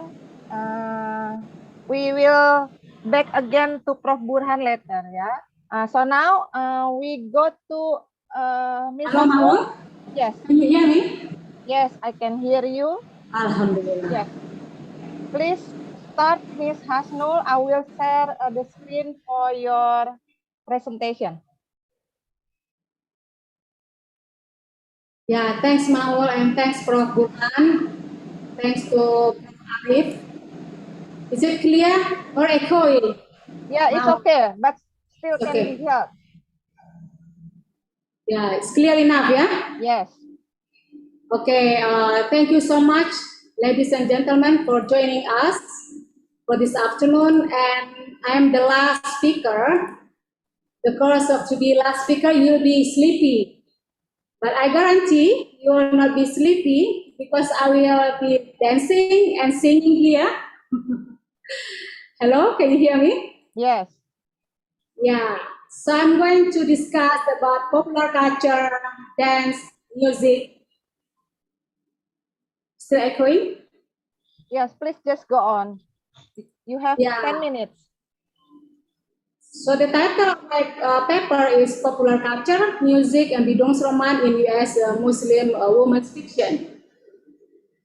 So before I discuss this about literature, women's literature of the Ummah, I will share you the main point of my paper. So my paper focuses on how Mojakaf in The Girl in the Tangerine Scarf, published 2005, and Randa Jarar, a map of home, published in 2008, are interested in multiple identity positions, national, ethnic, religious, and hybridized cultural forms, specifically the Bildungsroman and popular culture. So by responding to various influential theories of the Bildungsroman, my paper examines how Kaf and Jarar deploy what is historically a European literary form to foster the Ummah, which links the Muslim community around the world. So the privileged metaphor I will use here, which is derived from Kaf's novel, is that the crisscrossing the geographical, religious, ethnic, national borders. So these novels of American Muslim Bildung challenge of American individualism and exceptionalism by exploring the idea of ummah or community and how the protagonists develop within it. In doing so, both authors respect earlier writers such as Al-Ghazali and Jalaluddin Rumi by following the writing techniques which tend to juxtapose Islamic practices with social life. So here, Kaf and Jarar represent the protagonists practicing Islamic tenets or prayer, while they also engage with popular culture, music, dance, and writing poems or letters. Thus, both writers undermine Eurocentrism and Orientalism, which tend to perceive Muslim women in reductionist views. Significantly, Gav and Gerard's Bildung novels revise the traditional physical and personal developments to modern spiritual and societal formations which are formed by different cultures and religions. Yeah, before that, I show you the Muslim women's literature of the Ummah. Yeah, some pictures here. You see that Mohjakaf, the first picture. Mohjakaf is a professor in Arkansas University. She migrated to the US when she was 5 years old, and the same with Randa Jarar. She is also a professor in California State University, and she migrated to US from Palestine when she was 5 years old too. So this novel talk like kind of reflection of the author's life. The Bildungsroman deals with the story of how the protagonist's formation years and personal development, how they start moving from their homeland, in this case Syria and Palestine, to the US in 1970s. And also next to Mohjakaf is Randa Jarar and Abu Laila and Kamila Shamsi, and also Asia Jebar, and I also show here one of Indonesian Muslim woman, Oki Madasari. So women's literature of the Ummah not only focusing on US or British Muslim women, but also around the globe. So this is the reason why I'm interested in Muslim women. We can show, the next slide, please. Yeah, the problems. You see the problems there. So I quote here from University of Rochester, where they're interested to translate the project of translation. So unfortunately, only about 3% of all books published in the US are works in translation. And that 3% figure includes all books in translation in terms of literary fiction, poetry, and the numbers are actually closer to 0.7. So this is why I have passion in promoting women's literature of the Ummah. If we can compare to the mainstream American and British literatures, so only 3% from outside the mainstream literature. So that's why who else cares about these Muslim women stories if not you? This is always I tell my students. If not you, especially you are from WIN, Islamic State University, and you are also Muslim woman, who else cares about promoting this marginal voice if not you yourself? So this is another reason I chose this topic as my research. And another problem is reductionist views of Muslim women. So if you see from my theories, I still quote postcolonial studies, still discussing Orientalism. Yes, indeed, Orientalism with Edward Said is kind of old-fashioned. So although Edward Said Orientalism, many of them tell that it is old-fashioned, but it's still really relevant to today right now. If we can see that current problem, debate in Orientalism or in Western culture, how they tend to represent or misrepresent Muslim women in the reductionist views. So this is to challenge this misrepresentation. This is important to more discuss about this Muslim women's literature of the Ummah. And another problem, you know that how this mainstream or global capital transnationalism, where Anglo-Americans dominance both within the US and beyond. So in order to listen more and give more space to Muslim women or other marginal voices. So my research, this research is important, and I hope you also try to investigate more about these writers, not only from US and UK, but also around the world, including Indonesia. And next one, yeah, this is the theories that I have discussed before, the theories, yeah, Wasaid, Franco Moretti, for Roman, and also for music, Suat Abdul Khabar. And yeah, let's discuss directly. This is how example, how I investigate singing, sing or music popular culture.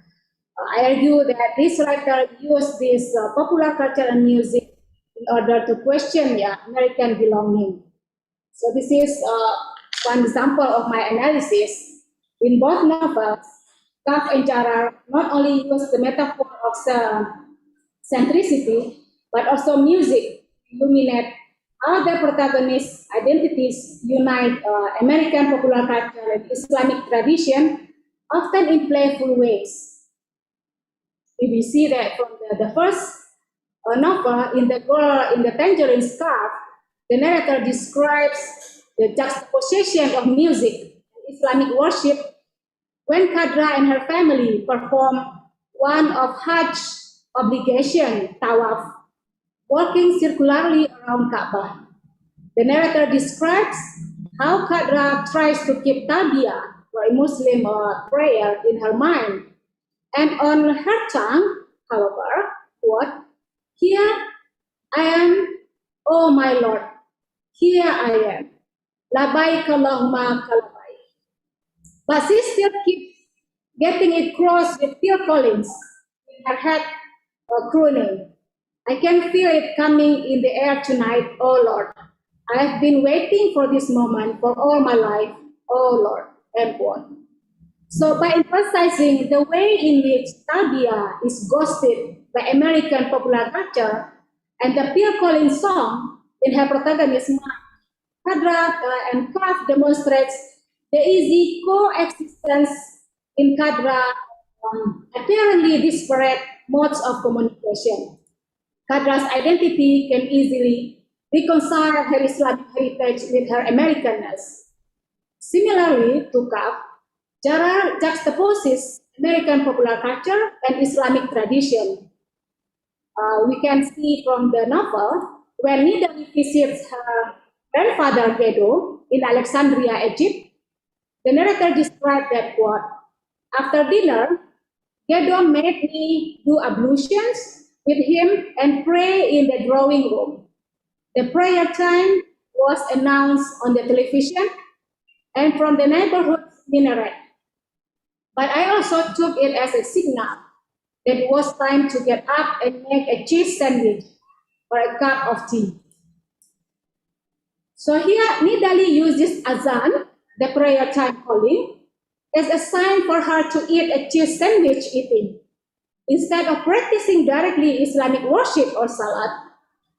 So in this passage, Jarar also depicts Nidali and Gedo praying in a drawing room. And as we know that the drawing room is very Western, as it means a room in a house where a family with its gather together, dancing and singing and talking. So it is an Anglo derivation which became part of middle and upper class American culture. So in doing so, the author is interested in combining Western art forms and Islamic practice in order to show Nidali's multiple identity position. And moreover, when Gedo is praying, Jarar depicts Nidali's mother playing Chopin. She, or Nidali's mother, went into the next room and played Nocturnal No. 1 in B flat minor, which was flat but not too minor on the long out of tune piano. So in this way, Jarar illustrates the extent to which Islamic worship can coexist easily together with European classical music. So next one, please.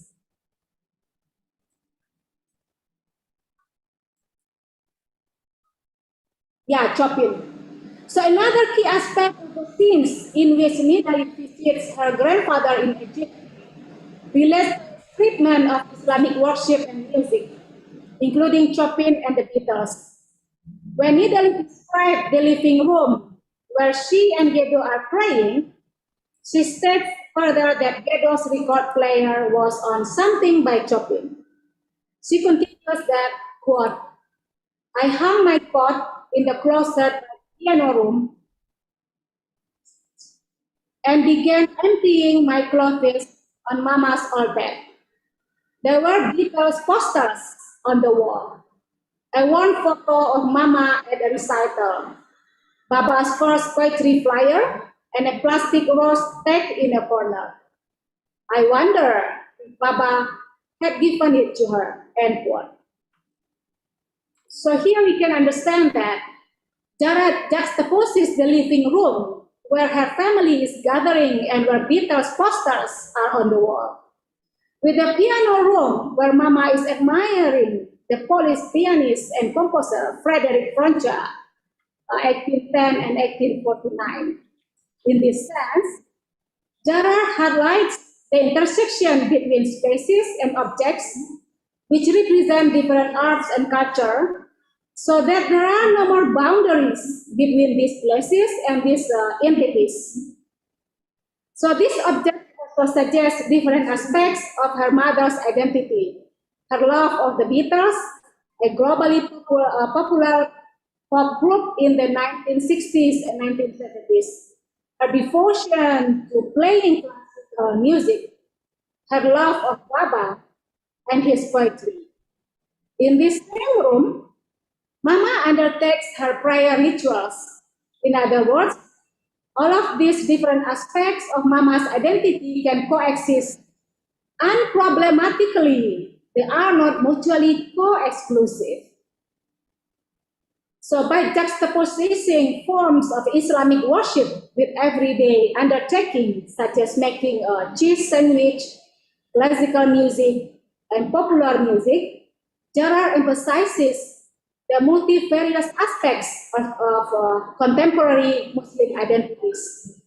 The juxtaposition of music and popular culture with Islamic devotional rituals is also apparent in Kaf's The Girl in the Tangerine Star, notably in the dual roles of Kadra's friend Hakim, as a khatib and as a trombone player at the club.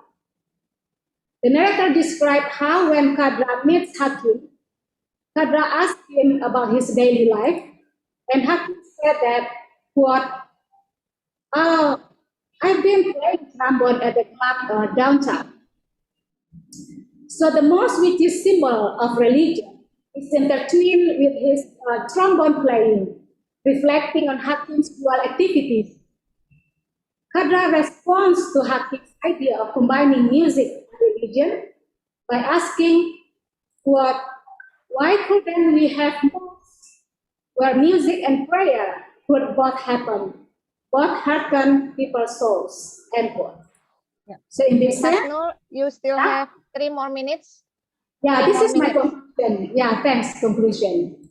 So I can conclude that both Kaf and Jara, or both protagonists, questions the traditional function of the mosque, which may exclude music in inspiring people's spirituality, the way Sufism, Sufi, also uses music to speak and connect to God. So conclusion, please.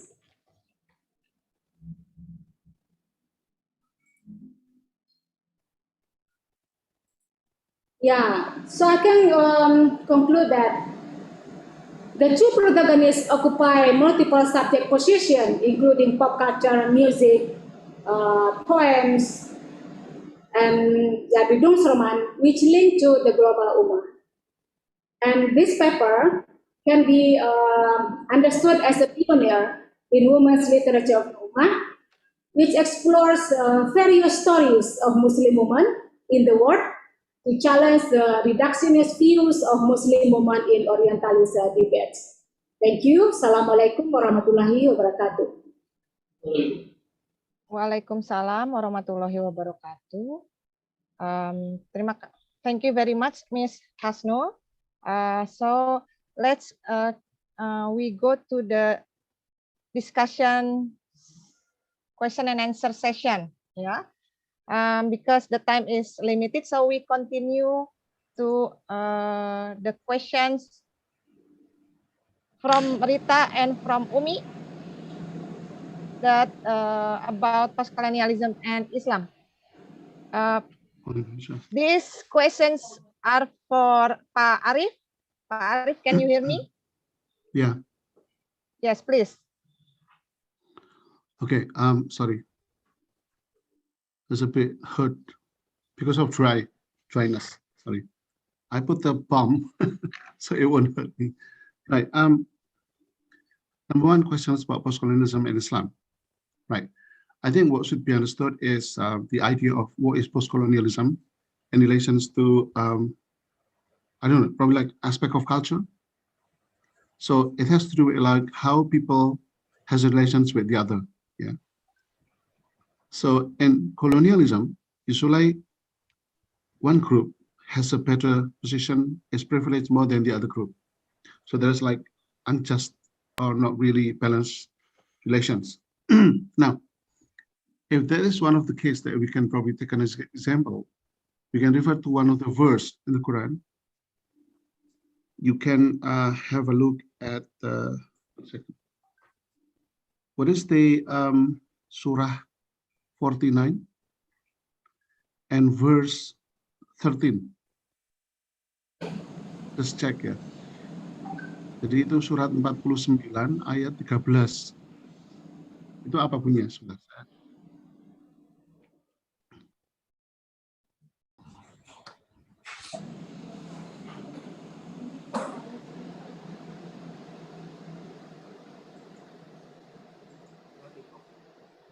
You still unmute, Pak Arif? Yeah. Yes, please. So the surah is number 49 and the verse is number 13. 49 and 13. What is the translation?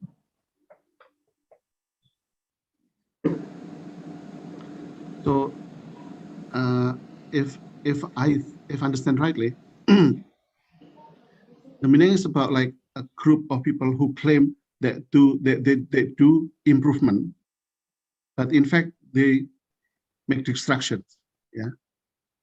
And this kind of post-colonial way of, you know, doing things, like for instance, like, you know, do you remember the story of people who come from different country to come to Indonesia according to history, and then they say, we are your older brother. Yeah. But then they really actually exploit Indonesian people, you know, and we become like the one who is actually controlled by, I don't know if you remember that. Sorry, who is the answer, the girl who asked the question?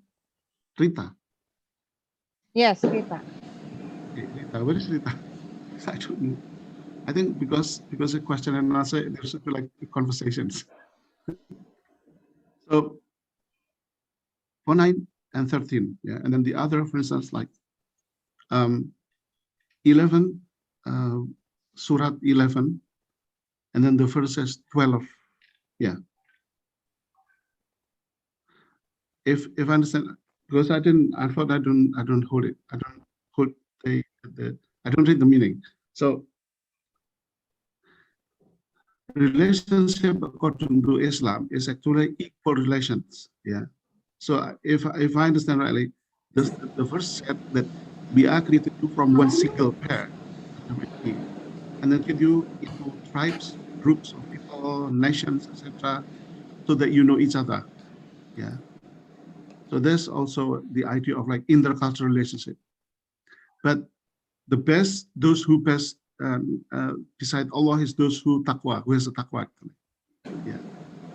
But colonization is a relationship among nations, which take advantage of the weakness of other nations. So this is, I mean, this surah is actually against this kind of colonization. If If you can probably just relate them. And then that's question number 1. So I give only 2 answers. Yes. I give 2 only examples, but if we can try to find it, it's probably more and more. It depends on how much you understand what is colonization and which verses in the Quran that are against colonization. Yeah. And then question number 2 is about Indonesian colonization. You can find in search engine, Google search engine, just find the word Dutch colonization or Dutch post-colonialism. You will find several different references. And that's the way how the Dutch in the past control Indonesia and other nations. So from that kind of colonization, we can formulate particular concepts, which is called, when you are trying to, to reveal, to find, identify the types of colonization, then you can try to show, that those oppressors, those rulers are very evil. And that is the way how the post-colonial works. Show there's a colonization and how to go against it. I think that's it. Thank you. Yes, thank you, Pak Rohman, for Pak Arif Rohman for your Arif Rohman. Next and the last question and questions goes to Ms. Hasnul. The comment and the question is, this is interesting presentation. My question to Bu Hasnul is, what kind of phenomena refer to hybrid identity in Black Muslim society today? So, respond or your answers also as to close this agenda in the next 5 minutes. Yeah, thanks, Maul. So the question is how hip hop or hijab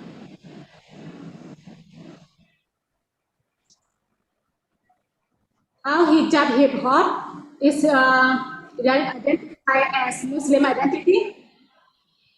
Hop is identified as having Muslim identity in the novel.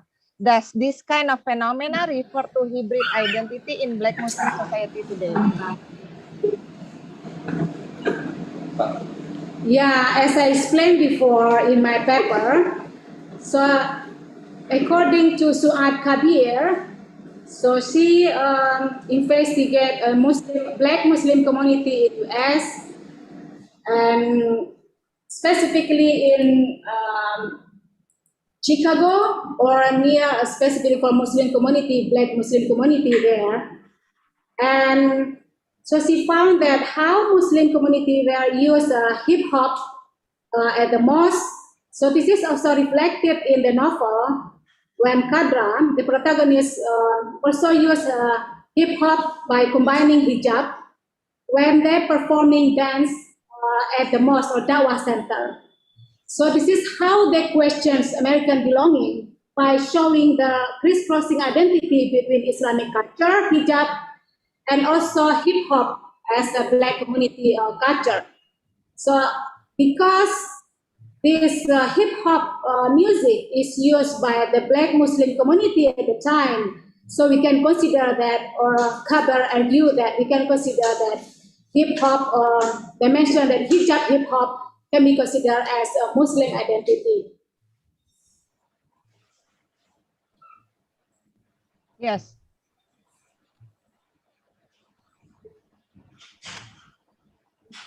Is that it, or you want to continue?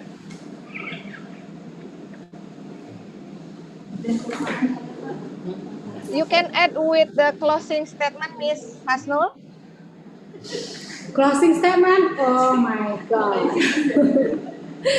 Yes, really, thank you so much. Yeah, I really appreciate for the speakers, Prof. Burhan and Prof. Arif, and also all the committee My lecturers, I cannot mention Waiban, Vika, Ina, Elke, Maul, and Ida, and all my lecturers. We are so compact today.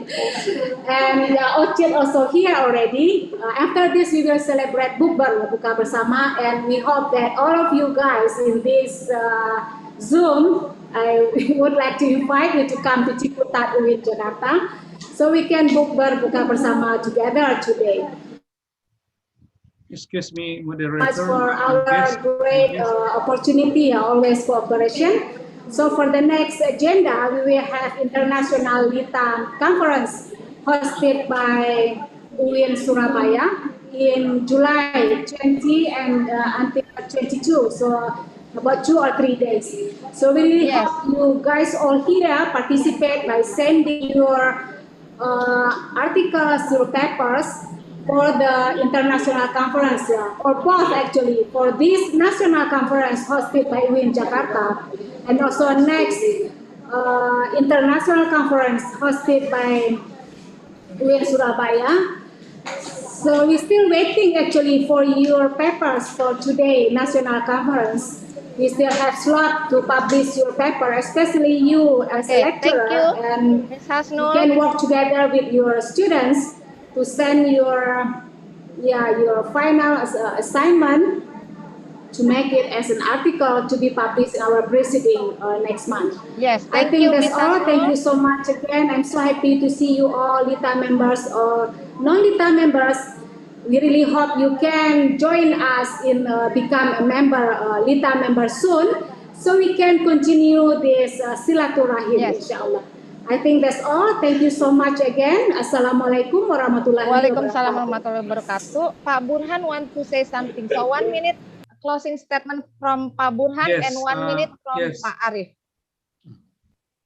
Yes, I think 1 minute is not enough for me actually, because just know there's a question is very difficult to answer. So let me be a couple of minutes in Okay, it's okay. I prepare the material. Okay, there's a question I actually is very good. Questioning about how to choose the appropriate literary words to be used in language teaching classroom based on the what I present here idle. Just know I think I say that it's depend on the audience actually. If you are teaching the student from elementary level, or I can say undergraduate level, then you have to choose the appropriate material for them. That's also happened to when you are teaching the master of PhD program.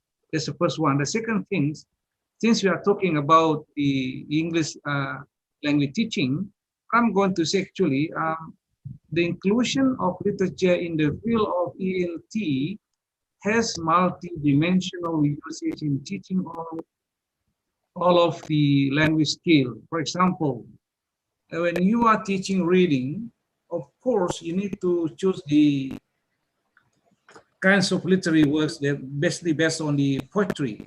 So because when you teach a reading, you have to pronounce the words, speak louder in order to show to the audience that you say the word appropriately. So you might choose the short poem or poetry to be spoken louder in front of the audiences.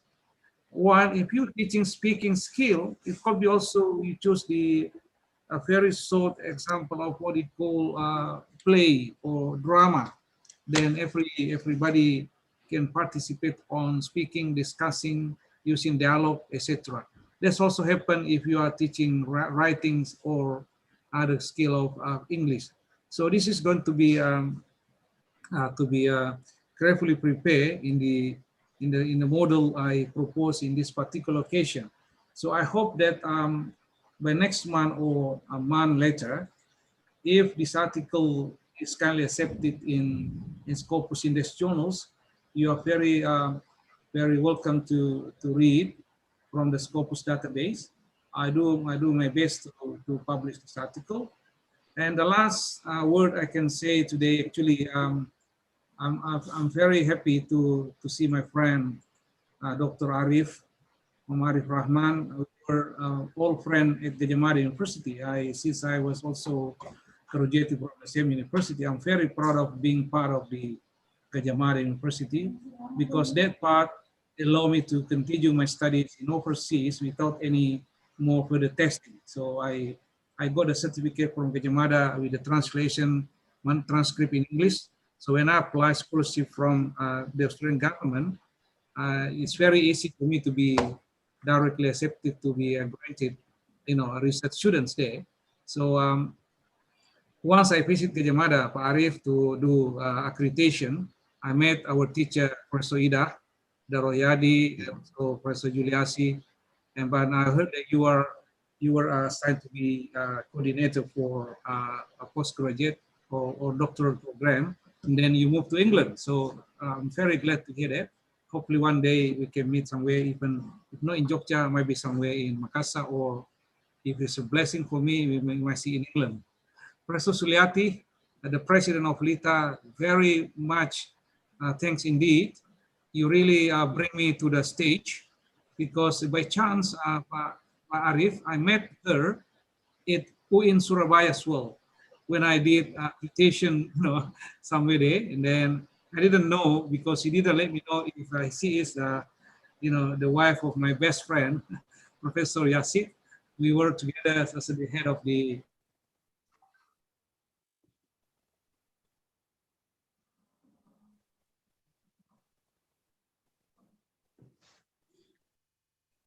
Arif, are you Please. still there?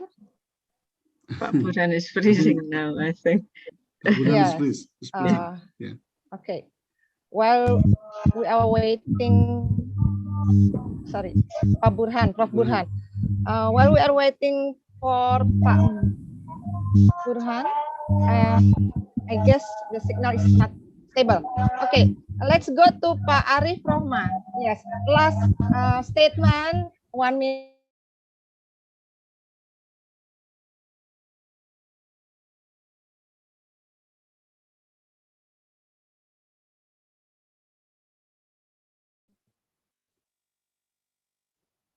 Hello. Maria, you still mute. Maria, you are still Yes, mute. yeah. Okay, yeah. Okay, yes, we can hear you. Yeah, Please, okay. Pak Arif. Right. I think, first of all, I'll be grateful to Ibu Zuliati, who gave me the chance of presenting papers here, and also Bu Hasnul, because Bu Hasnul actually WhatsApp me, and then asked me to be one of the speakers here.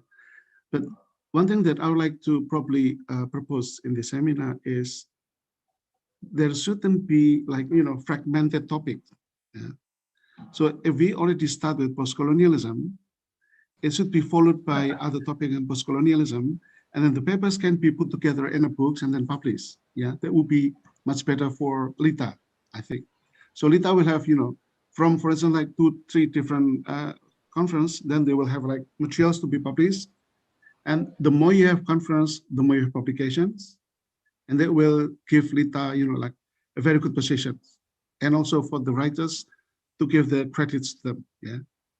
So, but it has to be planned like 1 year or every 2 years or even like 5 years. It's very up to you. But I think if you're focusing on topic or area of studies, and then you like discuss it continually and integrate it, then I think that would be much better for the organizations. Yeah, because it will cover the whole things.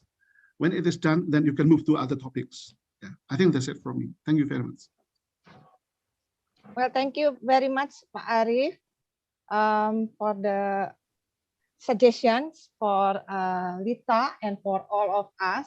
Well, I think because the time is up, yeah, and we still have another agenda after this seminar. Now we are going to close this seminar. I would like to say thank you very much for the committee from the Department of English Literature, State Islamic University Syarif Hidayatullah Jakarta, and also for the chair people of the Faculty of Adab and Humanities, State Islamic University of Jakarta, and also the committee from LITA, Linguistic and Literature Association. And thank you very much, Prof. Zuliati, for attending this agenda, and also for the speakers, Prof. Burhan Pak Arif and Ms. Hasnul for your presentation. Thank you for all participants for the questions and comment. Thank you very much for attending this national conference. So for the next agenda is a parallel session. The parallel session is only for certain people that are invited, that we have shared the link of the Zoom for presentation.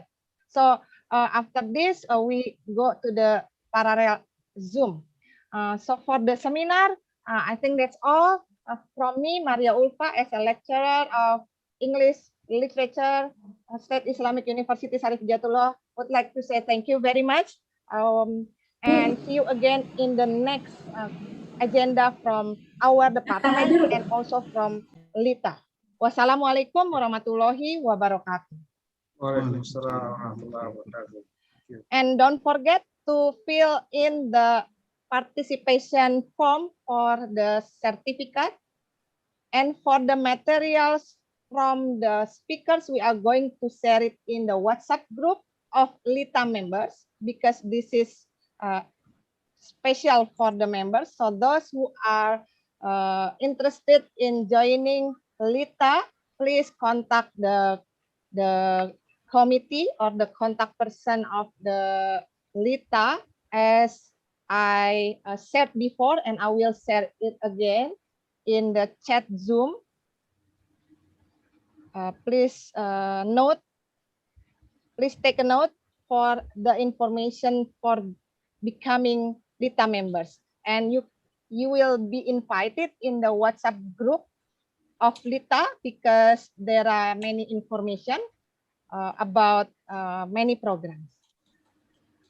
Well, thank you for all participation. Wassalamualaikum warahmatullahi wabarakatuh. Waalaikumsalam. Waalaikumsalam. Assalamualaikum warahmatullahi wabarakatuh. Sampai jumpa lagi.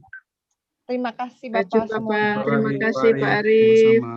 Terima kasih Prof. Burhan. Terima kasih Bu, sama-sama. Salam sama Pamit Bu Suryati, semuanya, Bu, ya. pamit Pak Burhanuddin. Ya Pak. Saya tutup Ya, dulu. Pak. Ya, saya tadi mau bilang Pak Farhan, Dr. Farhan dari UIN. Iya, Tadi terlempar saya keluar, jadi nggak sempat sebut namanya.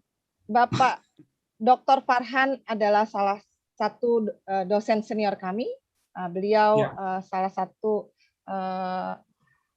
yang menggagas prodi kami di awal pendirian, dan juga sebagai mantan kaprodi dan juga mantan wakil dekan di fakultas kami. Ya, kami bersahabat di Ban PT. Oh iya Bapak. Kakanda Tip Raya, ya salam ya sama Pak Tip. Pamit dulu Pak Burhan. Ya, Pak. Maria. Iya baik Pak Pak Arif. Bu Terima Suryati. kasih Pak Arif. Kami juga Terima ingin kasih Pak Busnu, Arif. mana Busnu? Ya, Assalamualaikum warahmatullahi wabarakatuh. Waalaikumsalam warahmatullahi wabarakatuh. Balik. Prof. Arif, aduh, nggak sempat menyapa aku dari London. Iya Pak Alex sebagai kaprodi PBI, terima kasih atas kehadirannya. Kaprodi PBI UIN Syarif Hidayatullah Jakarta. Dan Bapak Ibu semua dari prodi-prodi sastra Inggris di seluruh Kawan-kawan dari Indonesia. Dari UMI, kawan-kawan saya dari UMI, terima kasih semuanya ya. Dr. Assalamualaikum, Emma, Prof. ya. Informasinya Prof, Waalaikumsalam, alhamdulillah Prof. banyak bergabung. Warahmatullahi Dan kami Terima juga kasih, sudah ada Prof. beberapa yang mendaftar untuk jadi anggota LITA insya Allah. Ya. Ya, Bu Profesor Suliati, saya mengharapkan teman-teman saya dari UMI akan mendaftar di LITA. Oh iya. Prof, alhamdulillah tadi sudah berapa yang Mari. Mantap, Prof. Mari bergabung, kita bisa ada tingkatkan kolaborasi Bapak Ibu Ya, ini semuanya. ada Dr. Iya, Emma, Dr. Rusdia, Bu, Dr. kami Mira, juga bisa kolaborasi dengan Ya, Alti, Bu. Kebetulan kami juga anggota Alti, jadi bisa dengan Ida Bu Farida Lita. juga ya. Silakan Ya. bergabung semuanya. Terima kasih banyak Kawan saya semuanya. dari Ya, Bu. Unhas, Terima kasih, Bu. Dr. Carmila, Prawati, silakan. Gabung ya. Sukses Ada selalu, juga Bu Prof. Farida, Prof, dari Ternate, Bu Farida Marikar. Alek. Iya. Iya, Oh, Prof. Ida Ya, Farida Prof. dari Ternate ya, silakan. Terima kasih, Ini Prof. saya Terima jadi kasih. provokator Prof. Suli. Saya provokatornya. Alhamdulillah. Ya, terima kasih banyak. Kita ketemu lagi nanti. Bapak Ibu kirim paper ya untuk konferensi yang tanggal 21 sampai 22 Juli. Salam. Prof ya, saya mau leave Prof Nanti ya. Terima kasih. terima kasih Prof Burhan. Terima kasih. Assalamualaikum warahmatullahi wabarakatuh. Waalaikumsalam warahmatullahi wabarakatuh. Juga Prof, karena di Makassar sudah pukul 5. Untuk selected papers Ya. nanti akan dimuat di Ya. jurnal Sintat 1, 2, atau 3 Bapak Ibu Ya. semuanya. Tadi kami juga sudah ada info dari Ibu Mei, katanya juga pengurus di Lita ya Bu. Ya, Ibu Mei, ya, yang ya. dari UIN Malang ya. Ya. Makasih Bu. Assalamualaikum Terima kasih semua. banyak. Waalaikumsalam. Emma, see you. Bu Hariatul Jana. Ya. Hati-hati. Oke. Alek. Hati-hati, kita nulis buku lagi. Mari Bu, mari kita lanjutkan Bu. Ya. Selama 3 tahun. Not publish, only publish one. Ya, pamit ya, pamit duluan. Ya, pamit. Terima Iya, kasih. saya juga pamit. Bu Ya, Maria. Zoom ini akan segera di-close. Mohon panitia untuk Nggak apa-apa, coba diketik aja. Batas banget ya.